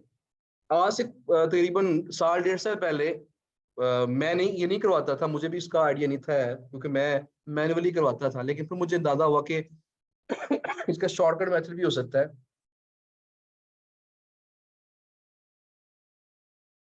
तो पहला टेस्ट इसका सर्च में ही पास हो जाएगा। सर एक चीज और जरा मैं बता दूं आपको, अक्सर स्टूडेंट क्वेश्चन करते हैं कि सर हमने राइट फॉर अस लिख के क्यों सर्च किया है, इसकी क्या वजह है? देखिए, राइट फॉर अस जब मैं लिखता हूँ राइट फॉर अस हेल्थ, जब मेरे पास साइट आई है, तो देखें इसके ऊपर राइट फॉर अस का पेज बना हुआ है। अब जिस भी साइट पे राइट फॉर अस का पेज बना हुआ है ना, इस बात की श्योरिटी है कि वो साइट लाजमी तौर पर गेस्ट पोस्ट एक्सेप्ट करती है। वो खुद कह रही है हमारे लिए लिखें आप, हम आपको बैकलिंक देंगे। वो अलग बात है कि पैसे लेके देते हैं, ठीक है ना, लेकिन वो खुद कह रहे हैं राइट फॉर अस। इस पास उसका कुछ साइड में लिखा होता है submit a guest post, become a contributor. ये कुछ कीवर्ड्स हैं जो लोगों ने साइटों ने अपने लगाए होते हैं। ये इस बात की निशानी है कि वो साइटें इजीली गेस्ट पोस्ट एक्सेप्ट कर रही हैं। कुछ साइटें ऐसी भी होती हैं जिनके ऊपर राइट फॉर अस का पेज नहीं होता और वो इजीली गेस्ट पोस्ट एक्सेप्ट नहीं करती। उन्हें मनाना पड़ता है, हमें उन्हें कहना पड़ता है कि बड़ा अच्छी क्वालिटी का कंटेंट देंगे वहाँ, बस एक्सेप्ट कर ले हमारा आर्टिकल। तो ऐसी साइटें होती हैं जिन पे right for us, submit a guest post, become a contributor ये लिखा होता है। ये साइटें आमतौर पर ऐसी साइटें हैं जो बनी ही गेस्ट पोस्टिंग के मकसद के लिए। इनका मेन पर्पस क्या है कि हम एक दफा रैंक कर जाए, बस उस पर गेस्ट पोस्ट सेल करें और पैसे कमाएं, ठीक है ना। लेकिन जिन पे ये पेज नहीं होता उनका मेन मकसद ये नहीं होता, उनके मेन मकसद कुछ और होता है। जिस तरह हमारी वेबसाइट है बेल इंजीनियरिंग, शी वॉन का मैंने दिखाई थी, shewon.com है, बेल इंजीनियरिंग है, डिजाइन वैली की वेबसाइट है। इन वेबसाइट का मकसद, हमारा प्राइमरी मकसद गेस्ट पोस्ट सेल करना नहीं है। बेल इंजीनियरिंग, शी वॉन हमारी एफिलिएट साइट्स है, एफिलिएट मार्केटिंग हम करते हैं उसके थ्रू, प्रोडक्ट सेल करके पैसे कमाते हैं। जो हमारी डिजाइन वैली है वो कंपनी साइट है, हमारा मेन मकसद कंपनी की साइट डेवलप करना था, बनाना था, गेस्ट पोस्ट सेल करना नहीं था। लेकिन इस पे भी इंक्वायरीज आ रही होती है कि हमने गेस्ट पोस्ट लगवानी है डिजाइन वैली के ऊपर। तो जिनका प्राइमरी मकसद गेस्ट पोस्ट से ही लगवाना है, इससे पैसे कमाना है, वो हमेशा सस्ती गेस्ट पोस्ट देते हैं। कल किसी ने क्वेश्चन किया था मेरे ख्याल में कि सस्ती गेस्ट पोस्टें कौन सी होती है, हम सब रब्ता करते हैं तो बड़ी महंगी महंगी गेस्ट पोस्टें मिल रही होती हैं। जिनका मेन मकसद सिर्फ गेस्ट पोस्टिंग से ही पैसे कमाना है, वो हमेशा सस्ती गेस्ट पोस्टें देते हैं। $5 में, $10 में, 15 में, 20 में, इस रेंज में आपको गेस्ट पोस्टें मिल जाती है। लेकिन अगर कोई आपसे कहेगा या हमसे पूछेगा जो मैंने बेल इंजीनियरिंग के ऊपर गेस्ट पोस्ट लेनी है, लगवानी है, उसकी चाहे ट्रैफिक कम होगी, मैट्रिसेस लो होंगे, लेकिन $100 से कम हम देते ही नहीं है गेस्ट पोस्ट। एक स्टैंडर्ड रखा हुआ उसका, क्योंकि हमारा मकसद गेस्ट पोस्टिंग नहीं है, हमारा मकसद एफिलिएट मार्केटिंग है। उस मकसद को पीछे नहीं छोड़ेंगे, प्राइमरी मकसद वो है। गेस्ट पोस्ट अगर आ रही है, अच्छी आ रही है, अच्छा आर्टिकल आ रहा है, लगा देंगे, लेकिन महंगी लगाए। अच्छा, यहाँ पे एक चीज और भी ख्याल रखिएगा, फिलहाल तो वैसे जरूरत नहीं है आपको, साइट पर आप ढूंढ लें, ओके है। कुछ क्लाइंट्स ऐसे होते हैं जो बड़े क्लाइंट्स हैं, स्पेशली ये 5-6 महीने में के बाद जो है ना, ये जो लास्ट 5-6 मंथ्स है, इसमें थोड़ा सा ज्यादा देखने में आया है कि कुछ क्लाइंट्स आते हैं, वो कहते हैं जी कि हमें ऐसी साइट्स चाहिए, हमने ऐसी साइट्स पे गेस्ट पोस्ट लगवानी है जिनके ऊपर राइट फॉर अस का पेज ना हो। उसकी रीजन क्या है? जिसके ऊपर राइट फॉर अस का पेज है ना, वो डेली बेसिस पे बहुत गेस्ट पोस्टें लगेंगी उसकी, उसका मकसद ही गेस्ट पोस्टिंग लगवाना है। अब जो साइट जितनी ज्यादा गेस्ट पोस्टें प्रोवाइड कर रही है, बैकलिंक्स दे रही है, गूगल ने उसको पहचान लिया, पकड़ लिया उसको कि ये डेली बेसिस पे इतने बैकलिंक्स दे रही है, इतने लोगों को ये गेस्ट पोस्टें लगा के दे रही है, तो ये डेफिनेटली गेस्ट पोस्टिंग साइट है। गूगल ने उसकी वैल्यू बैक एंड पे कम कर दी, बताया नहीं उसे, उसकी वैल्यू कम कर दी है बताए बगैर। अब जब भी कोई बंदा उस पर गेस्ट पोस्ट लगवाता है, अथॉरिटी ट्रांसफर होती है, लेकिन बहुत ज्यादा है, थोड़ी होती है। लेकिन जिसपे राइट फॉर अस का पेज नहीं है, सबमिट अ गेस्ट पोस्ट का पेज नहीं है, जो ज्यादा गेस्ट पोस्ट एक्सेप्ट नहीं कर रहे, उस पर कम कम गेस्ट पोस्टें लग रही हैं, तो गूगल ने उसको पकड़ा नहीं है, अभी पहचाना नहीं है। जब वो ऐसी साइड पे जब गेस्ट पोस्ट लगती है, तो चूंकि जो कम कम गेस्ट पोस्टें लगा रही हैं साइट, तो वहां से अथॉरिटी ज्यादा ट्रांसफर होती है और ज्यादा जल्दी साइट रैंक होने के चांस। तो आजकल ही पिछले 6 माह बता रहा हूँ कि क्लाइंट्स काफी हमारे पास ऐसे आते हैं जो अक्सर कहते हैं जी कि हमें ऐसी साइटें चाहिए जिन पे राइट फॉर अस का पेज ना हो। लेकिन आपने इस चीज को फिलहाल ज्यादा ज़हन पे सवार नहीं करना। आप राइट फॉर अस लिख के सर्च करें, स्टार्टिंग में सबमिट अ गेस्ट पोस्ट लिख के सर्च करें, कुछ साइटें इकट्ठी कर लें, उसके बाद फिर अगले स्टेप की तरफ आएंगे हम, और इन पेजेस के बगैर जो साइटें हैं उनको सर्च करने की कोशिश करें, ठीक है जी। अच्छा, अब हमने राइट फॉर अस लिख के सर्च किया, साइडें आगे, फर्ज करें मैंने अगर हेल्थ की साइडें सर्च करनी है तो ये हो गया। अगर मैंने फैशन की साइडें सर्च करनी है तो क्या लिखेंगे? Right for us fashion. अगर मैंने टेक्नोलॉजी की साइडें सर्च करनी है तो राइट फॉर अस आगे टेक्नोलॉजी। जी जनाब।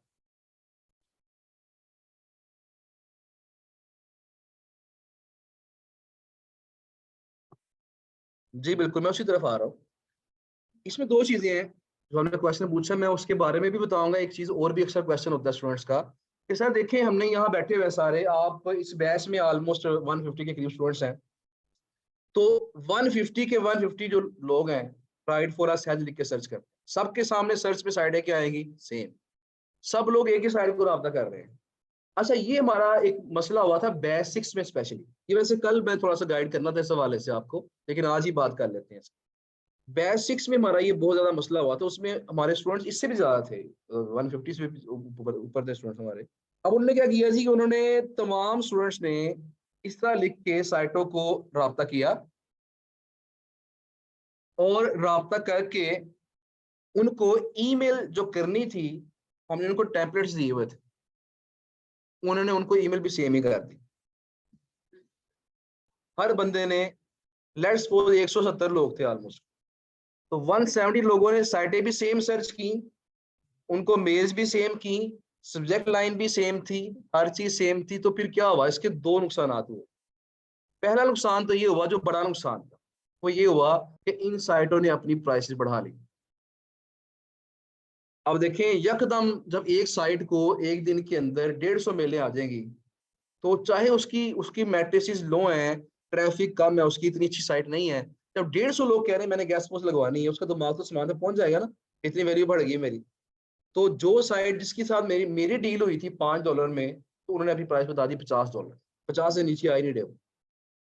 क्योंकि शुरू शुरू में हम क्या करते थे, स्टूडेंट्स को प्रोवाइड करते थे अपनी शीट एक प्रोवाइड करते थे 100 साइटों की, जिनके साथ मेरी डील हो चुकी है और मैं प्राइसेस ये मैं डील डन कर चुका हूँ, और मैं उन्हें चैलेंज देता था कि आपने इससे कम प्राइस पे डील डन करनी।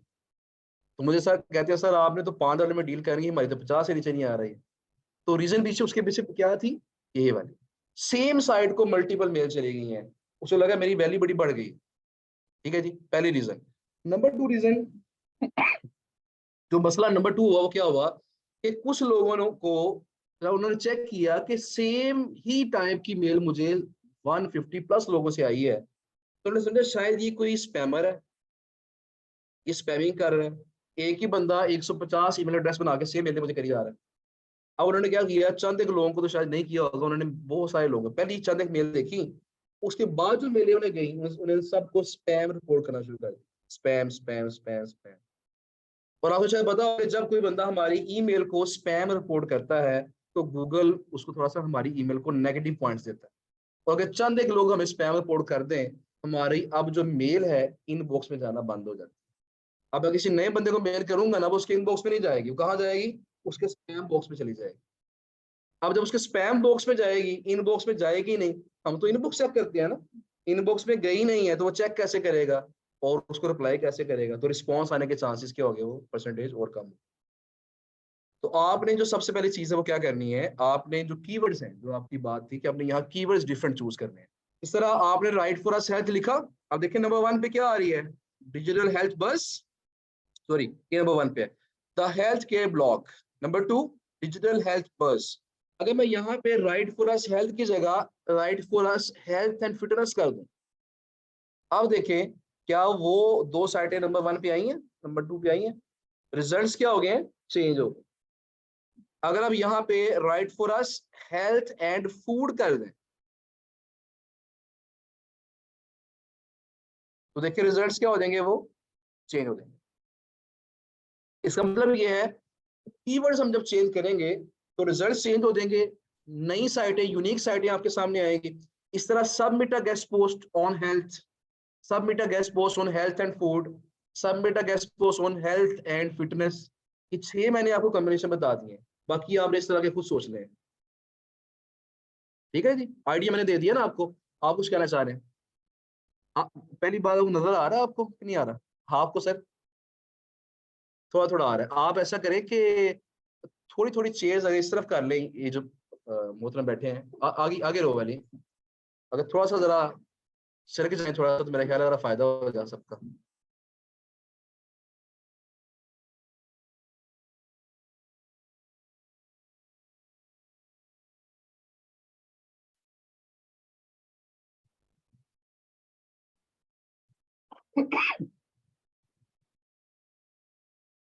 अच्छा, एक आपसे एक सजेशन भी थी और रिक्वेस्ट भी समझ लेते चाहे कि अगर आप जो बैठे हैं यहाँ पे सब, अगर आप में से कुछ लोग फर्स्ट ग्रुप में एडजस्ट कर सकते हैं ना, तो कोशिश करें कि फर्स्ट ग्रुप में आ जाए, क्योंकि फर्स्ट ग्रुप में हमारे पास चंद चेयर्स खाली हैं। मतलब मैक्सिमम लोग इस ग्रुप में आ रहे हैं 6 से 8 वाले में, 4 से 6 वाले में जो स्टूडेंट्स हैं वो कम है, अभी वहाँ थोड़ी स्पेस है।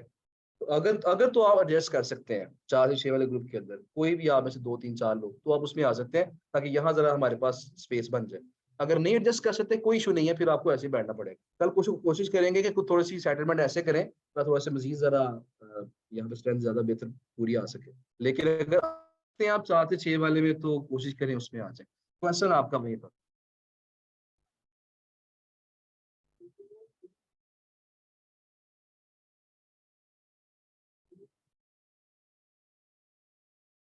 जो फ्री में पोस्ट करते हैं आर्टिकल्स, अच्छा फ्री में जो पोस्ट करते हैं साइटें होती हैं ऐसी, कुछ साइटें ऐसी होती है जो कि कहती हैं जी कि हमें आपसे पैसे नहीं चाहिए, हमें आपसे अच्छा आर्टिकल चाहिए विद अच्छा इमेज, ठीक है ना। अब वो उनने क्या फायदा पहुंचा उस चीज से? देखिए मेरी वेबसाइट है ना, जितनी मेरी साइट पे कंटेंट ज्यादा होगा ना, उतना ही इसके रैंक होने के चांसेस ज्यादा है।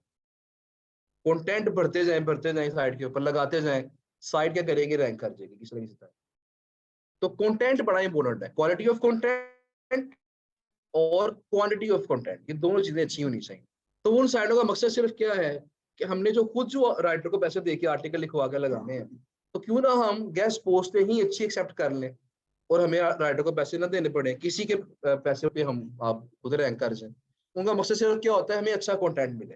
तो कुछ साइटें ऐसी होती है ना कि कम होती है, ठीक है ना, कम होती है, वो फ्री में गेस्ट पोस्ट एक्सेप्ट कर लेते। अच्छा जी, अभी मैंने बता दिया कि कीवर्ड्स की कॉम्बिनेशंस क्या क्या हो सकते हैं। अच्छा, इसके बाद अब आपने क्या करना है कि यहाँ पे जब ये साइटें आपने सर्च कर ली हैं, लेट्स सपोज मैं दोबारा उसी कीवर्ड पे आ जाता हूँ, राइट फॉर अस हेल्प पे आ जाता हूँ।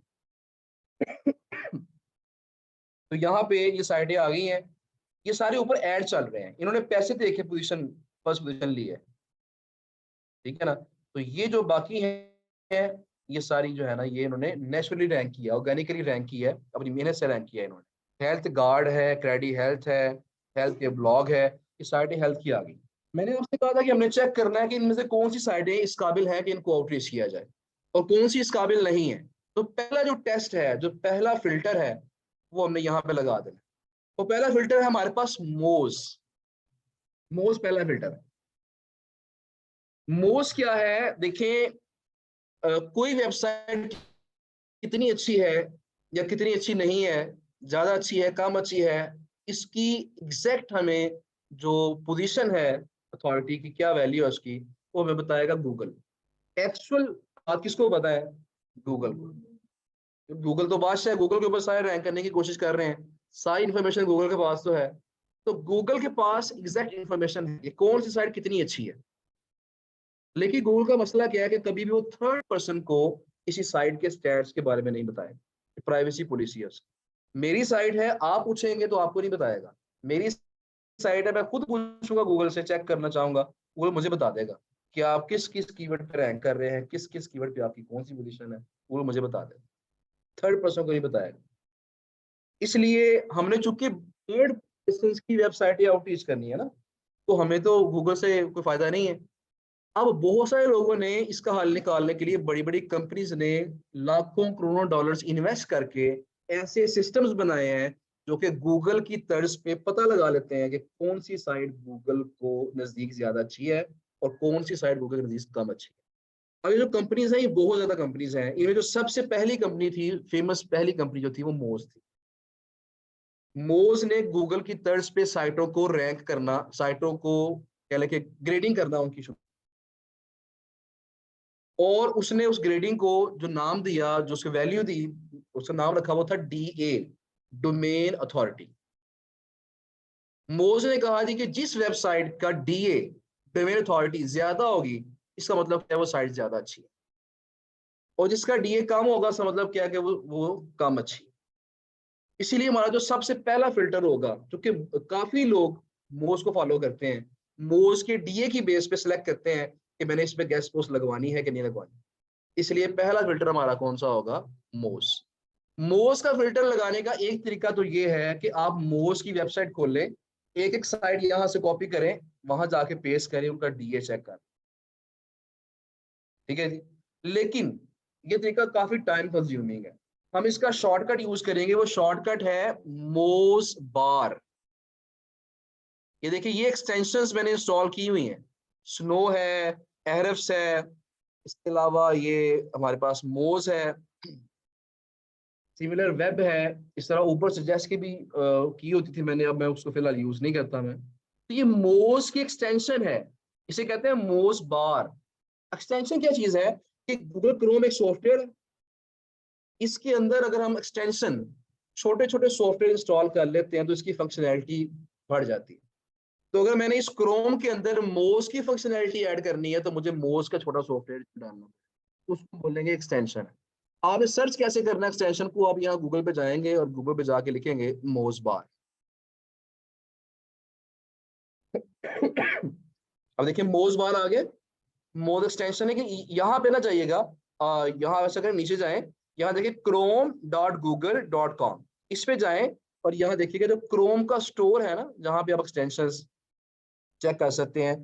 देखिए यहाँ ऑप्शन आ रही है रिमूव फ्रॉम क्रोम, तो जो मैंने ऐड किया हुआ है तो यहाँ रिमूव की ऑप्शन आ रही है। अगर मैं यहाँ पे इसको ऐड ना किया होता तो यहाँ क्या ऑप्शन आती, ऐड टू क्रोम।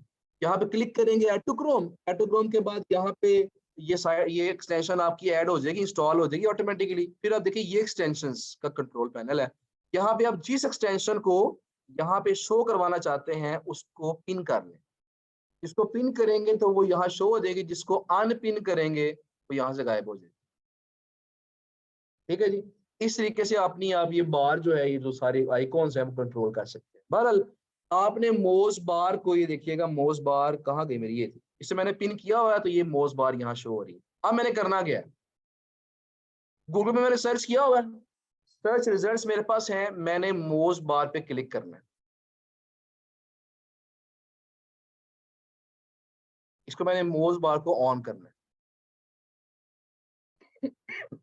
ये ऑन होगी मोज बार। अब देखिएगा कि जो मेरे पास सर्च रिजल्ट्स आए थे, क्या ये पहले ये पट्टियां नीचे हैं थी, अब आ गई। यानी मोज बार ने हर साइड को चेक करके उसका डीए यहाँ बता दिया, मुझे डीए पीए बता दिया, यहीं पे पहला फिल्टर, पहला टेस्ट, यहीं पे इनका इम्तिहान हो गया साइटों, ठीक है जी। हाँ जी, उस तरफ आते हैं। अच्छा डीए सबका पता चल गया मुझे, 68 है, 53 है, नीचे देखेंगे तो यहाँ 39 है, यहाँ पे 36 है, 62 है, 23 है, ये सब का डीए पता चल गया। लेकिन इसमें एक चीज याद रखिएगा कि जब तक आप मोज की वेबसाइट खोल के वहां पे अकाउंट नहीं बनाएंगे और लॉगिन नहीं करेंगे, तब तक ये आपकी मोज बार नहीं चलेगी। तो अकाउंट बनता है, हो जाता है, नहीं नहीं फ्री फ्री, ये मोज बार फ्री वाली ओके है, कोई इशू नहीं है इसका जी। आपने एक तो पहला पहला काम क्या करना है आपने, मैंने बताया कि यहाँ पे लिखे मोज लॉगिन, ये लॉगिन लिख के सर्च कर लें। जब इस पे क्लिक करेंगे ना, मैं तो लॉगिन किया हुआ ऑलरेडी, आप जब इस पे क्लिक करेंगे ना तो यहाँ पे लॉगिन करने की भी ऑप्शन आएगी, अकाउंट जो लॉगिन करना है आपने, और यहाँ पे साइन अप करने की भी ऑप्शन आएगी। आप यहाँ साइन अप कर लें, अपना कुछ ईमेल आईडी दें, अपने चाहने की डिटेल्स दें, यूजर नेम वगैरह, पासवर्ड वगैरह, तो आपका अकाउंट बन जाएगा। सिंपल है, मुश्किल नहीं है। लेकिन ये अकाउंट नहीं बन रहा आजकल, ये इसमें बड़े मसाइल आ रहे हैं, पिछले कोई 2-3 माह से काफी मसाइल आ रहे हैं, अकाउंट अक्सर नहीं बन रहे। अक्सर लोग शिकायत करते हैं आके कि सर हमारा अकाउंट नहीं बन रहा। रीजन ये है कि मोज पे ना लोड बहुत ज्यादा है और मोज वाले कुछ ज्यादा अपडेटेड नहीं है, ये अक्सर अपने आप को बड़े देर बाद अपडेट करते हैं, इस पे लोड काफी ज्यादा है, अकाउंट नहीं बन रहे इसके ऊपर। हाँ ये हुआ है कि पिछले कुछ बैचेस में स्टूडेंट्स ने ही बताया मुझे कि सर जब हम 12 बजे के बाद अकाउंट बनाने की अटेम्प्ट करते हैं ना तो रेशो ज्यादा है। अगर आपका अकाउंट नहीं बन रहा तो फिर रात को 12-1 बजे 2 बजे के करीब ट्राई कीजिएगा, मे बी अकाउंट आपका तब बन जाए, तब चांसेस ज्यादा होते हैं अकाउंट साइन अप होने के। अकाउंट एक दफा बन जाएगा, फिर हमने लॉगिन कर लेना है, लॉगिन करके उसको आपने लॉगिन सेव कर लेना है कि वो लॉगिन ही रहे, वो लॉग आउट ना हो अकाउंट आप। उसके बाद आपने क्या करना था, आपने फिर जाना है मोज बार लिखना है, यहाँ मोज बार लिख के आपने यहाँ पे chrome.google.com पे जाना है और जाके आपने यहाँ से इसको कर लेना है add to Chrome. Add to Chrome करेंगे, उसके बाद अगर यहाँ पे शो हो रहा है आइकॉन, ये एम वाला आइकॉन शो हो रहा है तो ठीक है, नहीं हो रहा यहाँ पे क्लिक करके उसको पिन कर लें, यहाँ शो हो जाएगा। अब जब भी आप चेक करना चाहते हैं किसी वेबसाइट्स तो आपने इसको क्लिक कर लेना। जब क्लिक करेंगे तो ये मोज बार चल जाएगी और जितनी भी साइटें आपके सामने यहाँ शो हो रही हैं सबका वो DHA आपको बता दें। ठीक है, ये इसका शॉर्टकट मेथड है। बाकी मैं इसका बताता हूँ आपको ऑल्टरनेट क्या है। अगर आपको ये नहीं चल रहा तो दूसरा तरीका क्या है मैं बताऊंगा भी इंशाल्लाह। ठीक है ना, क्योंकि ऐसा नहीं करना आपने कि मोज बार नहीं चल रही तो हाथ पे हाथ रख के बैठ जाए, काम ही ना करें, तो ये चीज नहीं होनी चाहिए। आपने प्रॉब्लम सॉल्व करने की कोशिश करनी है और आगे बढ़ने की कोशिश करनी है। बहरहाल जी, अब यहाँ देखिए DA से मुराद क्या है? DA से मुराद है डोमेन अथॉरिटी। डोमेन का मतलब होता है वेबसाइट। यानी जब मैं कहता हूं कि इस डोमेन की अथॉरिटी 68 है, इसका मतलब क्या है? इस वेबसाइट की अथॉरिटी कितनी है? 68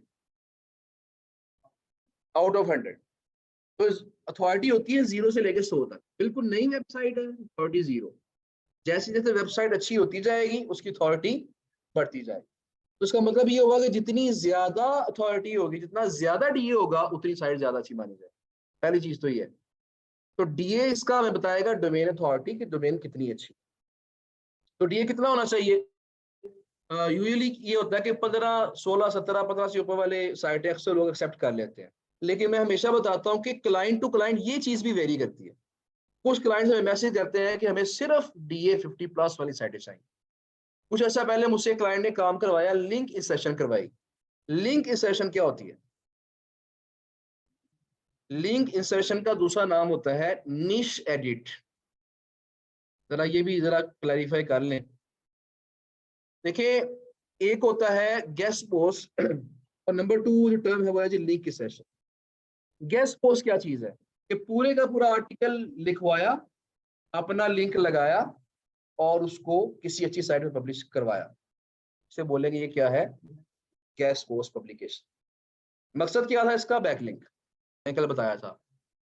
दूसरा मेथड क्या है? बैकलिंक हासिल करने का दूसरा मेथड क्या है? मैंने आपसे कल कहा था कि पोस्ट हमारे लिए इंपॉर्टेंट नहीं है, बल्कि उस पोस्ट में जो बैकलिंक है वो हमारे लिए इंपॉर्टेंट है, क्लाइंट के लिए इंपॉर्टेंट है वो चीज। तो क्लाइंट क्या कहता है? क्लाइंट, फर्ज करें क्लाइंट के पास आर्टिकल नहीं है, कोई क्लाइंट आर्टिकल नहीं है, वो लिखवा भी नहीं सकता। अब वो क्या करेगा? हमने उसे साइटें सेंड की। फर्ज करें क्लाइंट की जो साइट है वो बिजनेस से मुताल्लिक है, लो चल रही है मेरे ख्याल में, दोबारा ओपन कर लेते हैं। सही, फर्ज करें क्लाइंट की जो साइट है वो स्मार्ट वॉचेस से मुताल्लिक है, जैसी हमारी साइट है, उसकी जो नीचे स्मार्ट वॉचेस है। तो अब वो क्या करेगा? आर्टिकल लिखवा नहीं सकता, आर्टिकल उसके पास है भी नहीं है। अब वो एक काम करेगा कि जो साइटें मैंने उसको सेंड की हैं वो साइटें चेक करेगा।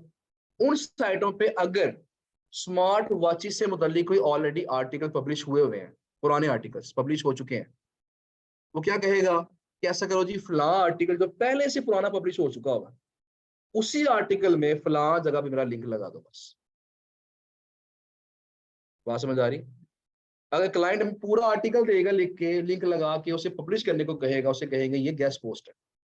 अगर वो ये कहे कि पहले से पब्लिश शुदा जो आर्टिकल है सिर्फ उसी के अंदर तो मेरा लिंक एडजस्ट कर दो, ये एंकर है, ये वर्ड लगा के उसके पीछे लिंक लगा दो बस में, इस प्रोसेस को हम बोलेंगे ये लिंक इंसर्शन। दोनों चीजों का मकसद क्या है? बैक लिंक हासिल करना। ठीक है ना? तो कुछ लोग लिंक इंसर्शन प्रेफर करते हैं, कुछ लोग गेस्ट पोस्ट प्रेफर करते हैं। इसका सवाल आता है स्टूडेंट की तरफ से कि सर कौन सी चीज महंगी होती है? ज्यादा महंगी चीज कौन सी है? वेंडर किसके ज्यादा पैसे मांगता है, गेस्ट पोस्ट के या लिंक इंसर्शन के? उसमें कोई पैटर्न रूल नहीं है। कई साइटें हमारे पास ऐसी हैं जिनकी गेस्ट पोस्ट की प्राइस कम है, लिंक इंसर्शन की प्राइस ज्यादा है। कई साइटें ऐसी हैं जिनकी गेस्ट पोस्ट की प्राइस ज्यादा है, लिंक इंसर्शन की कम है। कई साइटें ऐसी हैं वो कहते हैं सेम प्राइस है। तो ये वेंडर ये चीज वेरी करती है। जो मालिक होता है वेबसाइट को, उसकी अपनी मर्जी है ना, कोई यहाँ पे रूल तो है नहीं इस चीज का। बहरहाल जी, ये पेज ओपन ही नहीं हो रहा है इसका, तो ये समझ आ गई आपको लिंक के सेशन की?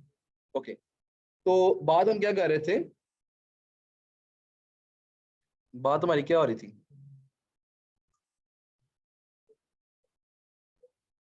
जी जी जी, मैं बता रहा था कि मेरा क्लाइंट था जिसने मुझसे लिंक की सेशन करवाई थी, बात यहाँ से स्टार्ट हुई थी। उसने मुझसे लिंक की सेशन करवाई कुछ अर्सा पहले, उसने करवाई तकरीबन कोई 30 के करीब उसने लिंक की सेशन करवाई मुझसे। तो उसकी डिमांड एक ही थी कि वेबसाइट का डीए 70 प्लस होना चाहिए, डीए 70 प्लस। मैंने उसे 30 साइट्स ऐसी प्रोवाइड कर दी, 30 से ऊपर ही थी जिनका डीए अच्छा था, तो उसने वो सिलेक्ट करके उस पर लिंक की सेशन करवा ली। तो किसी क्लाइंट की डिमांड कुछ होती है, किसी की कुछ होती है, लेकिन हमने एक जनरल एक रूल सेट कर लिया है। वो क्या है? वो रूल ये है कि जिन वेबसाइट्स का डीए 20 या 20 से ज्यादा होता है, वो वेबसाइटें आमतौर पर ठीक होती हैं, उन पे गेस्ट पोस्ट लगवाना ठीक होता है। तो पहला जो टेस्ट है किसी वेबसाइट को चेक करने के बारे में, वो क्या है? वो डीए है। अगर वेबसाइट का डीए 20 या 20 प्लस है तो वेबसाइट ठीक है, उसको और उससे रब्ता किया जा सकता है मोज की बेस पे। मोज ये कहता है कि ठीक है, लेकिन अभी ये पहला टेस्ट है, 4 टेस्ट पास करवाने हैं फिर हमने उससे रब्ता करना है। हाँ जी, वो भी बात भी आएगी आगे डेफिनेटली। कल का लेक्चर हमारा ईमेल क्या करनी है, कैसे करनी है, ईमेल टेम्पलेट्स हम आपको प्रोवाइड करेंगे, 4 5 6 टेम्पलेट्स प्रोवाइड करेंगे, और क्या सब्जेक्ट लाइन कैसी होनी चाहिए, इसके अलावा टेम्पलेट सेव कैसे करने हैं, बार्गेनिंग कैसे करनी है, ये सारी चीजें इंशाल्लाह कल के लेक्चर। आज का लेक्चर सिर्फ ये था कि अच्छी साइटें आइडेंटिफाई कैसे करनी है, तलाश कैसे करनी है। ठीक है जी,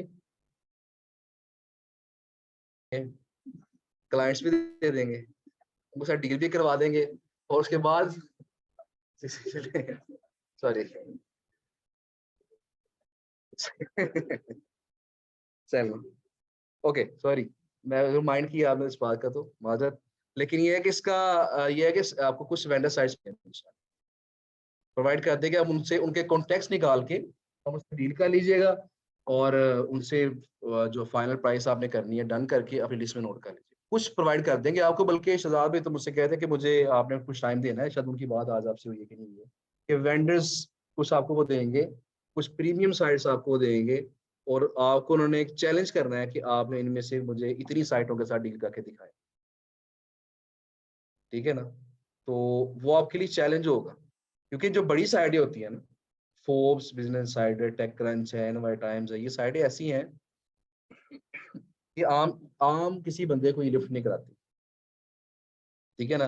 देखिए हमारे कुछ स्टूडेंट्स ऐसे भी होते हैं कि जो हमारे स्टूडेंट थे, कोई ये 3 माह पहले की बात है, उन्होंने बिजनेस इंसाइडर को मेल की, एज अ क्लाइंट उसको ट्रीट करना चाह रहे थे, यानी उसे कहना चाह रहे थे कि तुम मुझसे गेस्ट पोस्ट लगवा लो। और बिजनेस इंसाइडर वो साइट है जिसके ऊपर एक गेस्ट पोस्ट लगवाने की प्राइस जो है, मैंने कल बताया था, कोई 12-13 हज़ार डॉलर, उसकी ट्रैफिक मिलियंस में है। तो उन्होंने उनको जो मेल की, हम अक्सर सिखाते हैं ना कि मेल आपने करनी है, कि उसको वैसे को कहें कि आपकी ट्रैफिक बड़ी कम है, आप हमसे गेस्ट पोस्ट लगवाए, आपकी ट्रैफिक बढ़ जाएगी। तो उन्होंने फोर्ब्स को या बिजनेस साइडर को उन्होंने मेल की, मैंने आपकी ट्रैफिक देखी है, आपकी ट्रैफिक बहुत कम है, आप अगर हमसे गेस्ट पोस्ट लगवाएंगे तो आपकी ट्रैफिक बढ़ जाएगी। और उसको ये कह रहे हैं जिसकी ट्रैफिक मिलियंस में है, और जिसपे एक नो फॉलो लिंक लेने के लिए लोग तरसते हैं, ये उस साइट को उन्होंने मेल की। तो बाकी ऐसे भी होता है, पर ये साइटें ऐसी है जो आम रिप्लाई नहीं करती लोग। जी जी, जवाब आ गया था उनका, वैसे आमतौर पर जवाब नहीं आता। तो उन्होंने कहा था हम अपनी टीम, जो जो रेलेवेंट टीम है ना, उस तक आपका मैसेज पहुंचा देते हैं, वो आपसे रब्ता कर ले। ठीक है, उन्होंने डायरेक्ट ना नहीं की, उन्होंने इस तरह तो परेशान भी होंगे। बहरहाल जी, तो बताने का मकसद ये था कि वो कुछ चैलेंजेस आपको देंगे, वो आपने पूरे करने होंगे, और देखते हैं कौन पूरा करेगा उसको, वो खुद आके इंशाल्लाह आपके साथ बात करेंगे। लेकिन फिलहाल आपके ये है कि जो ये साइटें हैं इनसे डील करना आसान है, और अपना हासिला करें इन साइटों के ऊपर। उसके बाद फिर आपने जो प्रीमियम साइट्स होती हैं, कम से कम 1-2 साइटें आपने कलेक्ट कर लेनी है। फिर कल बात हुई थी कि हमारे ही सर्कल में एक हमारे जानने वाले हैं, अजीज हैं, उन्होंने सिर्फ 7 या 8 साइटों के साथ, प्रीमियम साइटों के साथ डील कर ली हुई है। 7 या 8 साइटें हैं, और इस तरह की साइटें हैं जिस तरह मैंने बताया ना, जनरल साइट ही होती है, तो उनके साथ डील कर ली हुई है। अब क्या करते हैं जी, एक पोस्ट लगाते हैं और $400-500 का प्रॉफिट कमा लेते हैं। महीने में उन्होंने कोई टारगेट रखा हुआ है, 10 पोस्टें लगानी है मैंने। 10 पोस्टों का मतलब ये है कि तकरीबन आप कह लें कि $4,000 $5,000 कमा लेते हैं, सिर्फ 8-9 साइटें होती है इसकी। लेकिन बात यह है कि उन साइटों तक पहुंचना, उस लेवल तक पहुंचने के लिए पहले हमें जरा ये यहाँ से गुजरना पड़े। पहले इस प्रोसेस से गुजरेंगे, रिफाइन हो जाएंगे, तो रिफाइनिंग आपकी हो जाएगी, आपकी लैंग्वेज कम्युनिकेशन बेहतर हो जाएगी, आपको बात करना आ जाएगी, फिर आप उन साइडों को अप्रोच कर लें। वो साइडें कौन सी हैं, कैसी हैं, पुलिस प्रोवाइड करेंगे आपको, हम खुद प्रोवाइड कर देंगे। तो जी वापस आते हैं टॉपिक की तरफ। बात क्या हो रही थी हमारी, पहला टेस्ट क्या था, DA। अच्छा, अब यहाँ पे एक चीज और भी सुन लें, DA के साथ हमारे पास है PA। PA ये सब मुराद है पेज अथॉरिटी। DA मतलब डोमेन अथॉरिटी, PA मतलब पेज अथॉरिटी। अच्छा, DA जो होता है ना, डोमेन का मैंने बताया, जब भी डोमेन का वर्ड आएगा आपने समझना वो क्या है, वो वेबसाइट। ये पूरी वेबसाइट की जो अथॉरिटी है वो DA है। अब हर वेबसाइट में पेजेस होते हैं, तो किसी वेबसाइट के किसी खास पेज की जो अथॉरिटी है उसे बोलेंगे ये PA है। अब इसको समझाने के लिए मैं एक मिसाल दे रहा था ग्रुप A में भी, कि देखिए जिस तरह एक यूनिवर्सिटी है, आप उस यूनिवर्सिटी में एडमिशन लेना चाहते हैं, तो आप देखते हैं कि यूनिवर्सिटी का ओवरऑल रेपुटेशन कैसी है।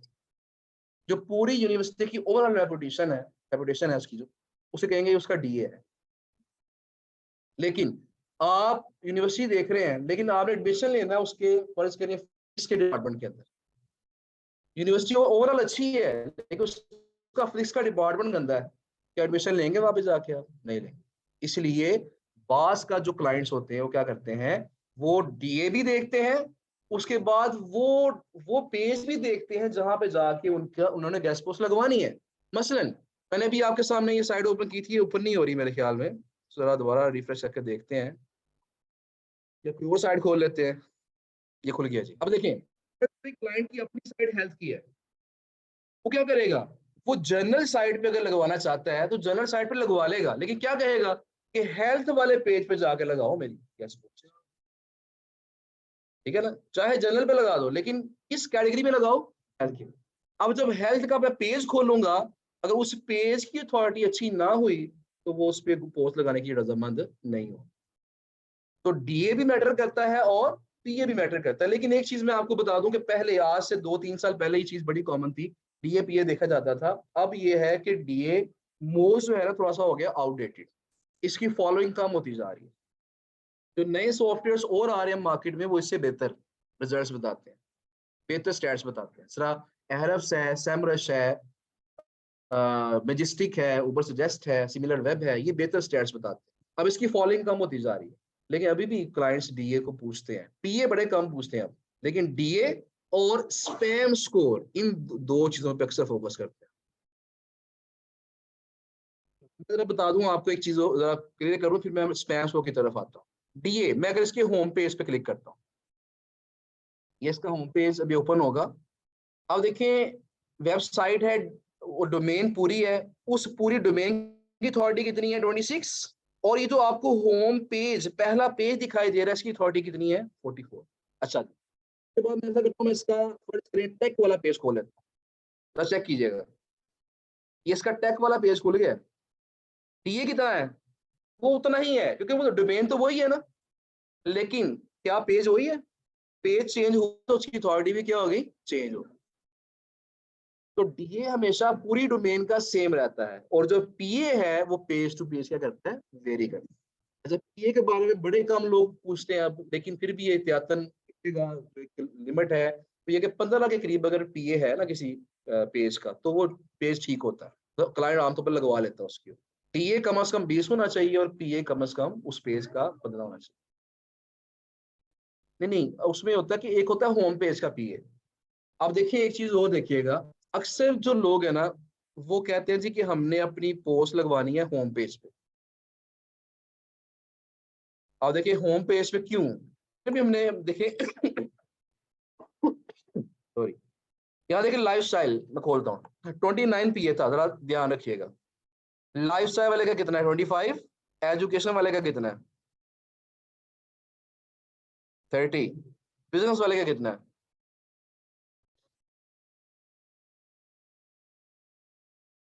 33। और होम पेज का कितना है, 44।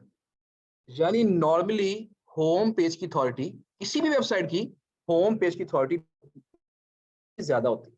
इसलिए अक्सर लोग क्या कहते हैं, कई क्लाइंट कहते हैं कि मैंने अपनी पोस्ट लगवानी है होम पेज पे, ये होम पेज पे रहनी चाहिए। जितनी ज्यादा देर कोई पोस्ट होम पेज पे रहती है उतनी उसको ज्यादा अथॉरिटी मिलती रहती है, वो जल्दी रैंक कर जाए, ठीक है ना। तो ये पीए मैटर करता है बाज़ औक़ात, लेकिन ये मैं बता दिया कि अब ये आउटडेटेड है, अब क्लाइंट्स निस्बतन कम पूछते हैं पीए के बारे में, बट डीए फाइंड कर लिया इनफ है। अच्छा, दूसरी बात स्पैम स्कोर जरा सुन लें, पता होना चाहिए स्पैम स्कोर क्या चीज़ है। देखिए, मैंने कल आपको बताया था कि अच्छे लोगों के साथ ताल्लुकात बनाएंगे तो अच्छी अच्छी रेपुटेशन होगी, बुरे लोगों से ताल्लुकात बनाएंगे तो बुरी रेपुटेशन होगी। तो मोज ने इसी चीज को आइडेंटिफाई करके एक स्कोरिंग कर दी। यानी देखिए, जब ये साइट बनी थी न्यूज़ डेली आर्टिकल्स, क्या ये पैदा होते ही इतना डीएपीए था इसका? इसको डीएपीए बढ़ाने में, ट्रैफिक बढ़ाने में टाइम लगा होगा ना। इसने भी कहीं साइटों पे गैस पोस्टें लगवाई होंगी, मेरी बात समझ रहे हो ना।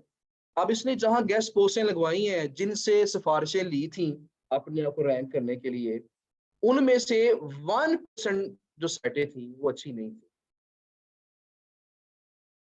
यानी इस साइट के जो बैकलिंक्स लगे हुए हैं, जो इसने गेस्ट पोस्टिंग का प्रोसेस करवाया था, तो 99% साइटें अच्छी हैं और 1% साइटें क्या है वो अच्छी, 1% इसके लिंक्स खराब साइटों के साथ लगते हैं। इसलिए इसका स्पैम्स को कितना आ रहा है हमारे पास, 1%।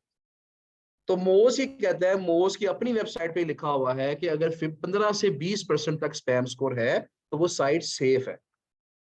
अगर आप उस पर गेस्ट पोस्ट लगवाते हैं वो आपको तंग नहीं करेगी, नुकसान नहीं पहुंचाएगी।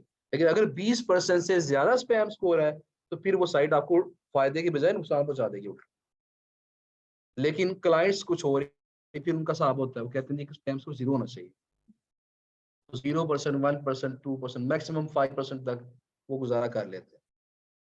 ठीक है जी। अच्छा, अभी पिछले ग्रुप में क्वेश्चन कर रहे थे, एक साहब थे या खातून थी शायद, वो क्वेश्चन कर रही थी कि सर हमने एक वेबसाइट देखी, नई बनाई, हमारे साथ नजरों के सामने नई वेबसाइट बनी, लेकिन उसका स्पैम स्कोर 20% था शुरू में, हाई था, मतलब 20% यानी हाई था स्पैम स्कोर। अब ये क्या बात हुई, नई साइट बनी है, स्पैम स्कोर शुरू में हाई है, अभी उसने बैकलिंक्स लगवाए नहीं है, स्पैम स्कोर बड़ा हाई है। उसकी रीजन ये होती है कि बाज का ना हम वेबसाइट बनाने के लिए डोमेन लेते हैं, एक्सपायर्ड डोमेन। एक्सपायर्ड डोमेन का पता है आपको? एक्सपायर्ड डोमेन क्या होती है? मैंने एक वेबसाइट बनाई, लेट्स सपोज नाम उसका था, लेट्स सपोज फर्ज करें she1.com ही कर लें। अब मैंने साल 2 साल ये वेबसाइट चलाई, मुझे लगा ये साइट अच्छी नहीं है, मैंने इसको छोड़ दिया। अब मैंने देखने छोड़ दिया इसको। अब हमें हर साल फीस पे करनी पड़ती है डोमेन्स की, तो मैंने इसकी फीस पे नहीं की। जब मैंने इसकी फीस पे नहीं की, इसको रीन्यू नहीं की, इसको साइट को, तो मेरी जो सब्सक्रिप्शन थी वो खत्म हो गई और ये डोमेन मेरी क्या होगी, एक्सपायर। अब she1 का डीएपीए है, ट्रैफिक पे थोड़ी बहुत है, लेकिन ये एक्सपायर हो चुकी है। अब कोई भी और बंदा आके कुछ एक्स्ट्रा पैसे दे के ये डोमेन बाय करके यहीं से काम स्टार्ट कर सकता है। हमारे पास अब एक वेबसाइट है, हमने उस पर वर्किंग अब स्टार्ट करवाई है प्रॉपर तरीके से। 2 साल पहले उसको हमने बाय किया था ऑक्शन में, बोली लगा के उसको बाय किया था। उसका डीआर ऑलरेडी जब बाय हमने किया था, उसका डीआर उस वक्त 73 था। तो अब सिर्फ क्या क्या करना है, उसकी ट्रैफिक हमें थोड़ी सी बढ़ानी है, तो डीआर 70+ हो तो वो तो गैस वो आराम से उस पर बिक जाएगी $10-15 की, कम अज कम। तो लेकिन जब उसका स्पैम स्कोर हमने चेक किया अभी रिसेंटली, जब वर्किंग स्टार्ट करवाई है उसके ऊपर, तो स्पैम स्कोर उसका आई थिंक 40% था या 30%। तो फिर हम क्या करते हैं, फिर जो लिंक्स उसके लगे होते हैं ना खराब, पास में लोगों ने लिंक्स लगाए होते हैं, उसके खराब लिंक्स लगाए होते हैं, फिर उसको हम उनको मेल करते हैं कि हम इसको डिसॉल्व करना चाह रहे हैं, हम ये इसको इनको नहीं रखना चाह रहे, अब डिलीट कर दें इनको। फिर मेल करके उनको डिलीट करवाते हैं जो खराब लिंक्स होते हैं। जैसे जैसे डिलीट होते जाते हैं, कुछ अरसे के बाद आपकी जो अपडेट होती है साइट, और स्पैम स्कोर आपका नीचे आ जाता है। हाँ जी, बहरहाल जी, ये स्पैम स्कोर क्या है ये भी मैंने बता दिया आपको। तो पहले जो टेस्ट था हमारा, वो हमने गूगल सर्च के अंदर जाके कर लिया। अगर आपकी मोज बार चल रही है तो ठीक है, नहीं चल रही, अब उसका हल क्या है, जरा उस तरफ आ जाते हैं। ओनर नहीं डिलीट कर सकते, ओनर को देखें, मैं ओनर हूँ she1.com का, मैं न्यूज़ डेली आर्टिकल्स का ओनर तो नहीं हूँ ना। तो अगर मैंने न्यूज़ डेली आर्टिकल्स का पे जाके कोई पेज डिलीट करना है या पोस्ट डिलीट करनी है, तो मुझसे कहना पड़ेगा, मुझे, मेरी एक्सेस नहीं है, मेरे पास उसकी एक्सेस नहीं है डिलीट कर, ठीक है ना। तो रिक्वेस्ट करनी पड़ती है कि मेरा जो ये लिंक है डिलीट कर दे, या फिर आई थिंक गूगल में भी शायद, मुझे एग्जैक्टली उसका पता नहीं है, कि गूगल में शायद कोई ऑप्शन है कि उसे आप डिसऑफ कर सकते हैं गूगल कंसोल के अंदर जाकर। अच्छा बहरहाल जी, ये हमने कर लिया। अब अगली बात हमारे पास क्या थी कि अगर आपकी मोज बार नहीं चल रही, तो आपने काम रोकना नहीं है। आपने क्या करना है, आपने यहाँ पे सर्च करना है bulk DA checker. I think मैंने ये सर्च किया हुआ है इसके अंदर, नहीं, बल्क डीए चेकर। बल्क कहते हैं ज्यादा, बल्क डीए चेकर के इकट्ठी हम डीए चेक कर लें। मोस्ट की साइट पे जाके कर सकते हैं, लेकिन 1 बाय 1। लेकिन कई साइटें और ऐसी हैं जो कि हमें इकट्ठा करके बता देंगी। इस तरह आपके सामने मैं भी दिखाऊंगा। ये है जी, यहाँ पे नीचे आएंगे तो ये वाली pre post SEO, pre post SEO ये एक वेबसाइट है। इसके नीचे मैं जो हमने यूज की हुई है मैं बता देता हूँ आपको। डीएपीए चेकर ये भी ठीक है। स्मॉल एसईओ टूल्स ये भी मैंने इस्तेमाल किया हुआ है। इसके अलावा वेबसाइट एसईओ चेकर ये एक अच्छी वेबसाइट है, इस पे आपको और भी स्टैट्स मिल जाते हैं। ये जो प्री पोस्ट एसईओ है ना, इसके ऊपर आई थिंक आप डेली बेसिस पे को शायद 500 के करीब कर सकते हैं, 500 के करीब फ्री फ्री टूल है ये वाला। और एक वक्त में 10 कर सकते हैं आप, 10 डाल के आप चेक करते रहे, वो चेक कर देंगे।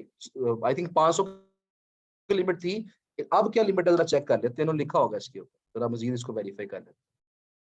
ले जी, ये देखें, paste up to 500 URLs in the input box given below and click on the check authority. 500 URL check कर सकते और 10 करके paste up to 10 web pages. ठीक हो गया जी। अब यहाँ देखिएगा कि हमने क्या करना है, हमने करना क्या है। ये जो पेज था, यहाँ से मैंने इस साइड को यहाँ से कॉपी किया, क्लिक करके कॉपी लिंक एड्रेस किया, और हमने एक शीट बनानी है इस तरह की। ये देखें, ये गूगल शीट है। एक्सेल पे काम हम नहीं करेंगे, गूगल शीट पे काम करेंगे। गूगल शीट हमने कैसे बनानी है, जब भी आप कोई ईमेल एड्रेस बनाते हैं, जीमेल एड्रेस बनाते हैं, तो हर जीमेल के साथ आपको एक ड्राइव का अकाउंट मिलता है। उस ड्राइव के अकाउंट के अंदर आपके पास 15 GB स्टोरेज की ऑप्शन होती है। जिस तरह आप अपने कंप्यूटर के अंदर, लैपटॉप के अंदर फोल्डर्स बना के डाटा सेव कर सकते हैं, इस तरह यहाँ भी आप ये देखें, माई ड्राइव पे जब मैंने क्लिक किया तो यहाँ देखिए फोल्डर्स बने हुए हैं और इसके अंदर मैंने डाटा सेव किया हो। अब यहाँ पे हमने क्या करना है, क्लिक करना है और यहाँ करना है न्यू फोल्डर। न्यू फोल्डर पे क्लिक करेंगे, वेंडर्स के नाम से फोल्डर बना लें। जब वेंडर के नाम से फोल्डर बन जाएगा, उसको क्लिक करें और यहाँ देखिए शीट बनी हुई है। अगर आप नई शीट बनाना चाहते हैं, राइट क्लिक करेंगे और गूगल शीट पे क्लिक करें कि नई खाली शीट आपके पास आ जाएगी।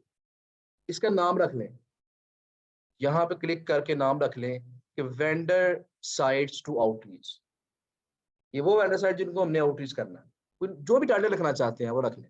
यहाँ उसका नाम रखा, उसके बाद आपने यहाँ कॉलम्स को कुछ हमने हेडिंग दे देनी है। इस तरह मैंने यहाँ दी हुई है हेडिंग्स। ये यहाँ पे पहला कॉलम क्या है, ए कॉलम, हेडिंग क्या दी है उसको, वेबसाइट। आगे category TA, PA, DR, RD, traffic, टैट, number of do follow links. की बाकी बातें मैं कल बताऊंगा आपको। फिलहाल जो आज की बातें है ना, बताता हूँ आपको, और इसको नोट करने की जरूरत नहीं है, ना तस्वीर खींचने की जरूरत है, कि मैं आपको लिंक इसका शेयर कर दूंगा। ये आपके पास शीट ऐसे ही आ जाएगी, और जब शीट आपके पास जाएगी तो आपने सिर्फ क्या करना है, यहाँ पे जाके फाइल पे क्लिक करना है और करना है मेक अ कॉपी। जब मेक अ कॉपी करेंगे तो आपको ऑप्शन देगा कि आप किस नाम से सेव करना चाहते हैं। आप इसको अपनी ड्राइव के अंदर अपने जो भी नाम रखना चाहते हैं सेव कर लें। ये सेम शीट आपके पास सेव हो जाएगी और आप इसको आगे से डाटा पुट, अपना डाटा यहाँ पुट करें और काम आपका हल। आपने यहाँ क्लिक करना है फाइल पे, फिर क्लिक करेंगे मेक अ कॉपी। ये तो मेरी शीट है ना जो मैं खोली हुई है, यही मैंने आपके साथ शेयर कर दी। आप उस पर क्लिक करेंगे लिंक पे, ये मेरी शीट खुल जाएगी आपके साथ। चाहे इसको आप देख देख के कॉपी कर लें या आप इसको करें मेक अ कॉपी। इस पे आप करने, मैं फर्ज करें मैं लिखता हूँ यहाँ पे जी के class sheet, let's suppose folder में सेव करना है मैंने, वेंडर्स वाले फोल्डर में, मेक अ कॉपी। अब ये जो फाइल अब नहीं बनेगी ना, देखिए सेम वही फाइल बनी है क्लास शीट के नाम से, लेकिन अब ये आपकी अपनी फाइल होगी, ये आपकी ड्राइव में सेव होगी जी। एक्सेल पे इसलिए मना कर रहे हैं, हाँ एक्सेल पे कर सकते हैं, लेकिन अल्टीमेटली आपको इस पे अपलोड करना पड़ेगा या एक्सेल का ऑनलाइन वर्जन यूज करना पड़ेगा। रीजन क्या है, देखिए एक्सेल पे आपने एक शीट बनाई, शीट बना के उसको आपने क्लाइंट को फर्ज करें वो शीट सेंड की, अब कुछ अरसे में कुछ नई साइटें भी आउटरीच कर ली, आपके पास डाटा आ गया नहीं, लेकिन क्लाइंट के पास तो पुरानी शीट आपकी पड़ी हुई है। इस ऑनलाइन वर्जन का फायदा क्या होता है कि जैसे जैसे डाटा यहाँ डालते जाएंगे, क्लाइंट के पास भी वो डाटा अपडेट होता रहे। नंबर 2, आज आपने शुरू किया काम, प्रॉफिट मार्जिन कम रखा हुआ है, प्राइसेस कम लगाई हुई हैं, कल क्या करें, इसी शीट के अंदर प्राइसेस बढ़ाएं, सब क्लाइंट के पास प्राइस अपडेट हो जाए। मेरी बात समझ रहे हैं? तो ये लाइव डाटा क्या हो जाएगा, अपडेट होता रहेगा। साइटें नई ऐड करनी है, रिमूव करनी है, प्राइसेस चेंज करनी है, कैटेगरी चेंज करनी है, जो भी करना है वो लाइव यहाँ पे होता रहेगा, तो क्लाइंट तक जो है ना आपकी अपडेट पहुंचती रहेगी। क्लाइंट के पास वही शीट है, उसी पे क्लिक करेगा, नई साइटें आपकी देखें। ठीक है ना? तो बेहतर ये है कि गूगल शीट पे काम करें। एक्सेल पे करते हैं काफी लोग काम, लेकिन फिर उन्हें बार बार वो शेयर करनी पड़ती है साइट। अच्छा जी, अब यहाँ पे देखें मैंने क्या किया हुआ है, पहला कॉलम आपका वेबसाइट का है, वहां से वेबसाइटों के नाम कॉपी करते जाए और कॉपी करके यहाँ पे पहले कॉलम में एक कैटेगरी के कम से कम आपने 40 से 50 साइटें डाल लेनी। ये देखिए मैंने नीचे टैब बनाया हुआ हेल्थ का,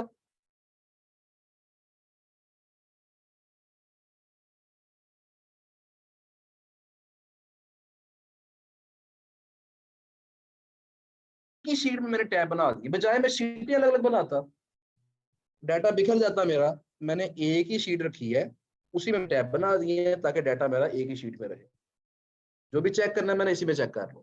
ठीक है ना? ओके, तो यहाँ देखिए कॉलम सारे वही रहेंगे। जिस तरह ये बिजनेस है, अब फर्ज करें मैं इसमें इसको डिलीट करता हूँ, इस कॉलम को, इस रो को डिलीट करता हूँ। अब ये इस टैब में टैब तो बना लिया, अब मैं क्या करूंगा, मैंने यही पैटर्न वहां फॉलो करना है। मैं इस रो पे क्लिक करूंगा, इसको कंट्रोल दबा के सी दबाऊंगा और बिजनेस में जाके पहली रो क्लिक करके इस पे कंट्रोल दबा के वी दबाऊंगा।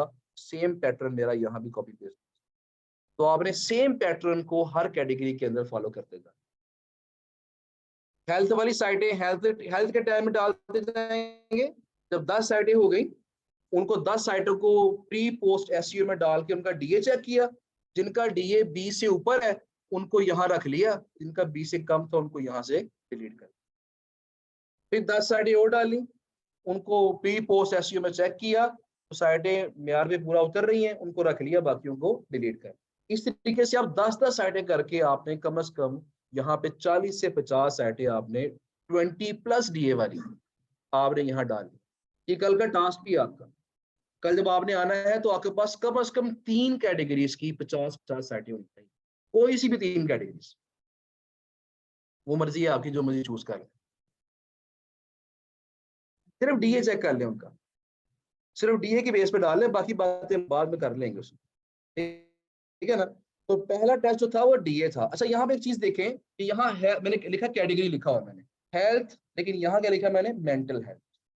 अच्छा, यहाँ भी एक बात सुन लें, ये होता है निश, इसे कहते हैं माइक्रो निश।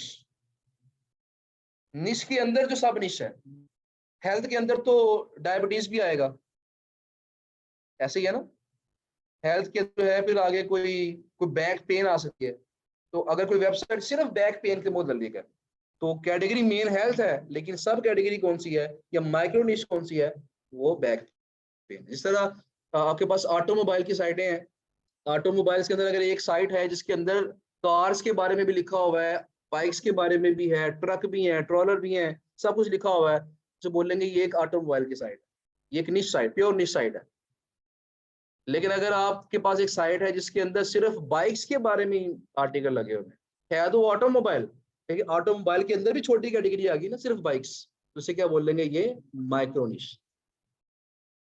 निश मीन्स कैटेगरी, कैटेगरी।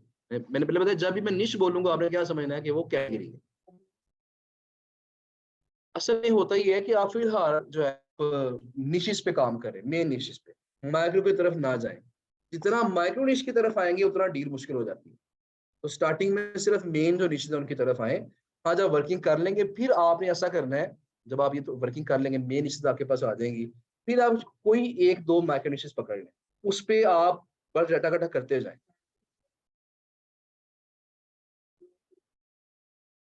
देखिए मैंने उसको ऐड कर दिया हुआ है इसके अंदर। अगर तो आपको आपकी सर्च के अंदर को माइक्रो निश आ जाती है, आप वहां नोट कर लें कि ये माइक्रो निश की साइट। हम्म।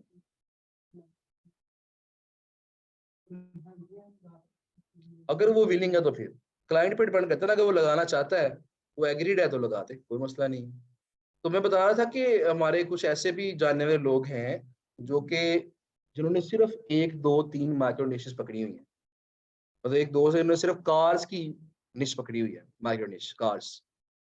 उन्होंने कार्स की ही 50 100 साइटें आउटरीच की हुई, और लिंक्डइन से सिर्फ बंदे ही वो ढूंढते हैं जो कार्स की साइटों पे आर्टिकल लगवाना चाहते हैं, और वो इसी से लाख 1.5 लाख 2 लाख कमा लेते हैं। तो ये भी एक चीज होती है, क्योंकि माइक्रो निशेस पे बड़े कम लोग काम करते हैं। 90% लोग काम कर रहे होते हैं मेन निशेस के ऊपर, बड़ी बड़ी निशेस के ऊपर, क्योंकि इससे क्लाइंट ज्यादा होते हैं। माइक्रो निशेस के क्लाइंट्स भी कम है, और माइक्रो निशेस के प्रोवाइडर्स भी कम है, सेलर भी कम है। इसलिए उस पर भी बाज का काम करके मैं फायदा पहुंच जाए जी। अपनी साइटें डाल लेनी है, वेबसाइट, कैटेगरी, डीए उनका आ जाएगा, पीए अगर लगाएंगे तो अच्छी बात है, लगा दें पीए भी। अगली बात तो बाकी बचती है, जो 3 चीजें हैं, डीआर, आरडी और ट्रैफिक।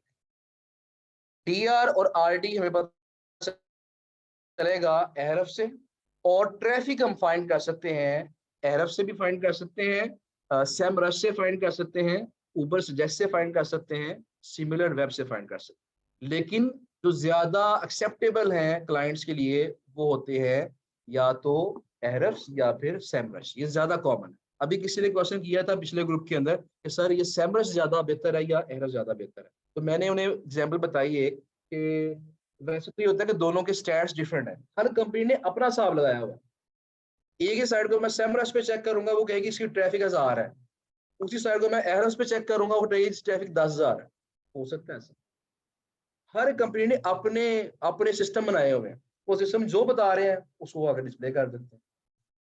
एग्जैक्ट तो कोई भी नहीं बताता ना, 100% ट्रू तो कौन बताएगा, वो तो गूगल बताएगी हमें। बाकी हर बंदे ने अपनी ट्राइज की हुई है। बहरहाल अब इसमें ये है कि दोनों में से कौन सा बेहतर है, तो ये कोई मसला नहीं है, जिससे मर्जी फाइंड कर ले आप, जो मर्जी यूज कर ले, कोई इशू नहीं है। क्योंकि जिस भी क्लाइंट को आपने शीट सेंड करनी है ना, उसने पहले खुद चेक करना है उसको। अगर आप स्टैट्स को दिखाएं और स्टैट यहाँ गलत लगा के दे दें उसको, तो वो तो काम खराब हो गया ना। तो क्लाइंट्स के पास भी टूल्स होते हैं, वो पहले खुद चेक करते हैं उन टूल्स के ऊपर साइटों को, उसके बाद फिर आगे आपको ऑर्डर देते हैं।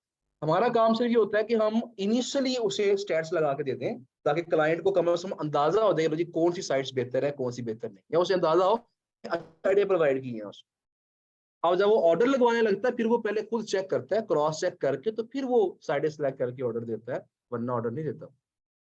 इवन मैं भी बता रहा था कि क्लाइंट मेरा एक है जो मेरे साथ रेगुलर चल रहा है पिछले कुछ अर्से से, तो अब उसने मैं उसे 100 साइडें सेंड करता हूँ ऑलमोस्ट हर महीने, वो उसने 6 गैस पोस्टें लगवानी होती है। अब मुझे बड़ी श्योर होता है कि यार 100 साइडें सेंड की हैं, 6 तो पसंद आ ही जाएंगे उसे। अक्सर ऐसा होता है 100 साइडें सेंड करता हूँ, वो कहता है 2 साइडें पसंद आई हैं, बाकी कुछ और सेंड करो।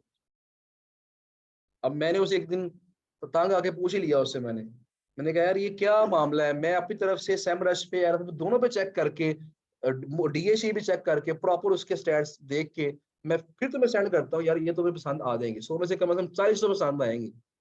मेरी नीयत होती है कि 40 पसंद आ गई है ना, तो 6 इसमें लगवाएगा, 6 अगले महीने मेरा काम जरा आसान हो जाए। लेकिन कहता है 2 पसंद आई है, बाकी फारे हैं। तो मैंने उसे पूछ ही लिया कि क्या मामला है, किस टूल पे चेक करती हो, क्या तुम्हारी रिक्वायरमेंट्स है, मुझे बताओ ताकि मैं उसको फॉलो कर लिया करूँ। उसने कहा जो मैं फॉलो करता हूँ तुम नहीं फॉलो कर सकते। तो मैंने बोला बताओ तो सही। उसने कहा जी कि ऐसा है कि मैं एक जर्मन टूल इस्तेमाल करता हूँ और तुम्हें उसका नाम ही नहीं पता होगा। मैंने उससे नाम पूछा, नाम बताया, मुझे वाकई उसका नाम नहीं था पता। तो बताने का मकसद ये है कि कुछ टूल्स ऐसे भी हैं मार्केट में जो कि हमारे पास कॉमन नहीं है, क्लाइंट्स उसको यूज कर रहे हैं। अब वो टूल क्या करता है, वो टूल क्या करता है जी कि जो कीवर्ड होता है ना, जिस कीवर्ड पे क्लाइंट अपनी साइट को रैंक करना चाहता है, अब वो कीवर्ड उसके अंदर डाल दें टूल के अंदर, वो टूल क्या करेगा, बेस्ट 500 साइट्स शो कर देगा। अब मैंने 100 साइटें सेंड की है ना, उसने टूल के अंदर वो कीवर्ड डाला, साइटें डाली, अगर तो मेरी साइटों में से 10 साइटें टॉप 500 में आ गई हैं, वो 10 सिलेक्ट कर ले। अगर 100 में से कोई भी टॉप 500 में नहीं आई, वो कोई भी सिलेक्ट नहीं करे। तो उनके अपने कुछ स्टैट्स होते हैं, हर क्लाइंट का अपना माइंडसेट है, अपनी स्किल्स हैं। वो स्विट्जरलैंड का क्लाइंट है वैसे, लेकिन वो जर्मन टूल फॉलो करता है। तो इसलिए हमने अपनी इनिशियल जो शीट है मुकम्मल करनी है, बाकी जो चीजें हैं वो क्लाइंट पे छोड़ दें। बाकी डीआर क्या है, आरडी क्या है, ट्रैफिक क्या है, ये कल देखेंगे। और साथ ही कल इनको मेल्स करना भी सीखेंगे कि मेल्स हमने क्या करनी है, क्या चीजें हमने इनसे पूछनी है, एक जो पूरी कंपोज्ड मेल है वो कैसे हमने करनी है, कौन कौन से पॉइंट्स हमने क्लैरिफाई करने हैं क्लाइंट्स को मेल करते हुए, ये सारी चीजें इंशाल्लाह कल देखें। बार्गेनिंग कैसे करनी है और बाकी चीजें भी ये भी कल ही होंगी। क्वेश्चन भी अगर ऑनलाइन स्टूडेंट्स का है तो पहले काइंडली वो पूछ लें।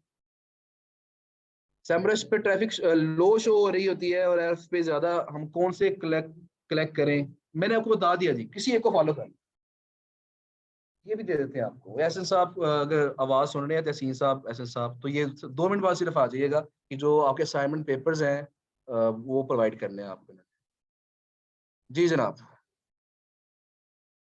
ये किधर ठहरेगा, पता कैसे लगेगा आर्टिकल अच्छा है कि नहीं?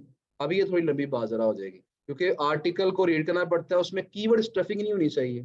इनिशियल जो पैरामीटर्स हैं वो तो ये हैं कि आपका जो आर्टिकल है ना उसके अंदर कोई ग्रामेटिकल स्पेलिंग मिस्टेक नहीं होनी चाहिए, पहली चीज।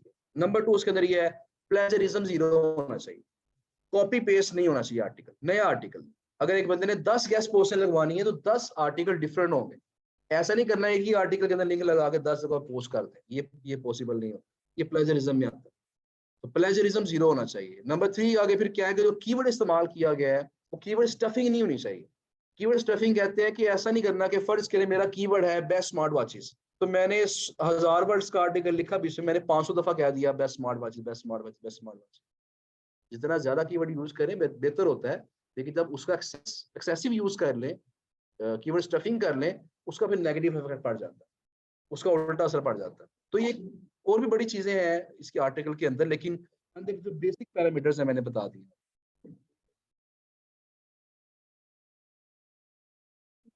मोज और एफ पे साइन अप लाइट करना है या प्रीमियम करना है? लाइट पे कर ले, जिससे एक्सटेंशन चल रही है आपकी बस वो कर ले। एफ पे तो पे करना पड़ेगा ना आपको प्रीमियम का काफी ज्यादा। मोज पे भी ऐसे ही होगा, बस एक्सटेंशन चलाने के लिए जो लाइट पे साइन अप करना है वो कर लें, काफी है। वेबसाइट बनाने के मुतालिक इंशाल्लाह लास्ट लेक्चर में बात करेंगे, लास्ट लेक्चर और सेकंड लास्ट लेक्चर में बात करेंगे कि वेबसाइट बना के एफिलिएट मार्केटिंग कैसे करनी है, और उसके बगैर भी हम एफिलिएट मार्केटिंग कर सकते हैं पैरासाइट एसईओ से, वो करेंगे इंशाल्लाह बात। यहाँ से क्वेश्चन था किसी का, टाइम वैसे ऊपर हो चुका है, आप में से किसी ने जाना है तो काइंडली जा सकते हैं, मैं रुकूंगा।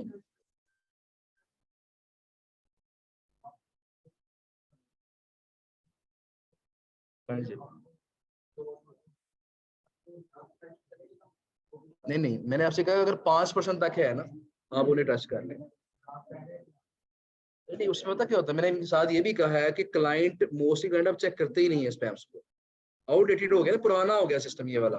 तो कुछ क्लाइंट तो उसको मानते नहीं है, कहते हैं डीए नहीं चाहिए, हमें सिर्फ ट्रैफिक चाहिए।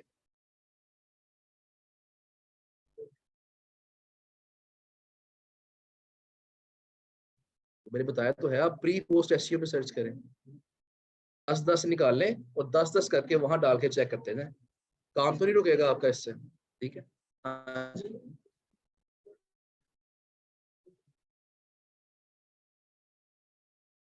कल कर लें, वर्ड की फाइल के अंदर करना पड़ेगा, वर्ड की फाइल के अंदर करना। कल मैं टेम्पलेट दिखाऊंगा ना आपको, जब टेम्पलेट्स दिखा रहा हूँ मुझे याद करवाना है, उसी के अंदर मैं आपको लिंक सेंड करके दे दूँ, ठीक है ना।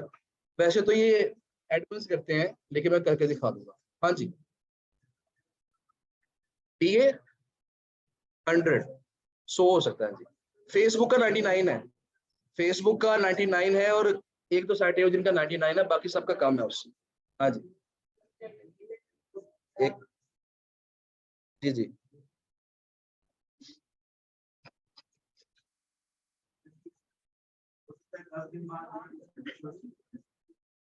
इसको हम कहते हैं मंथली बेसिस पे अपडेट करते हैं इसको। हाँ जी, मंथली बेसिस पे चेक करें, नहीं भी करेंगे मैंने बता दिया, हमें इनिशियली लगा के दे दिया ना, अब क्लाइंट चेक कर लेगा उसको। क्लाइंट को मैसेज कर देंगे ना कि लास्ट हमने जो चेक किया है फलां डेट को चेक किया था, ताकि उसे पता हो कि फलां डेट को हमने चेक करके लगाया था।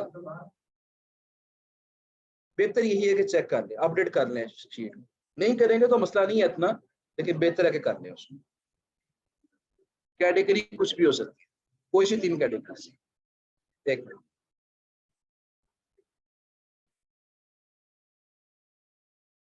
50 50 50 150। हाँ जी, जरा 1 मिनट खामोशी क्या कीजिएगा काइंडली यहाँ पे। एक्सक्यूज मी, जरा क्वेश्चन जरा सुन लें जी। पेड टूल्स फिलहाल अभी उसको छोड़ें, फिलहाल इस फ्री का गुजारा करें, फिलहाल पेड की बात कल ये पढ़ेंगे इंशाल्लाह। ठीक, रिकॉर्डिंग हो रही है, आपको मिल जाएगी इंशाल्लाह ग्रुप के अंदर। ओके जी, ऑनलाइन जो स्टूडेंट्स हैं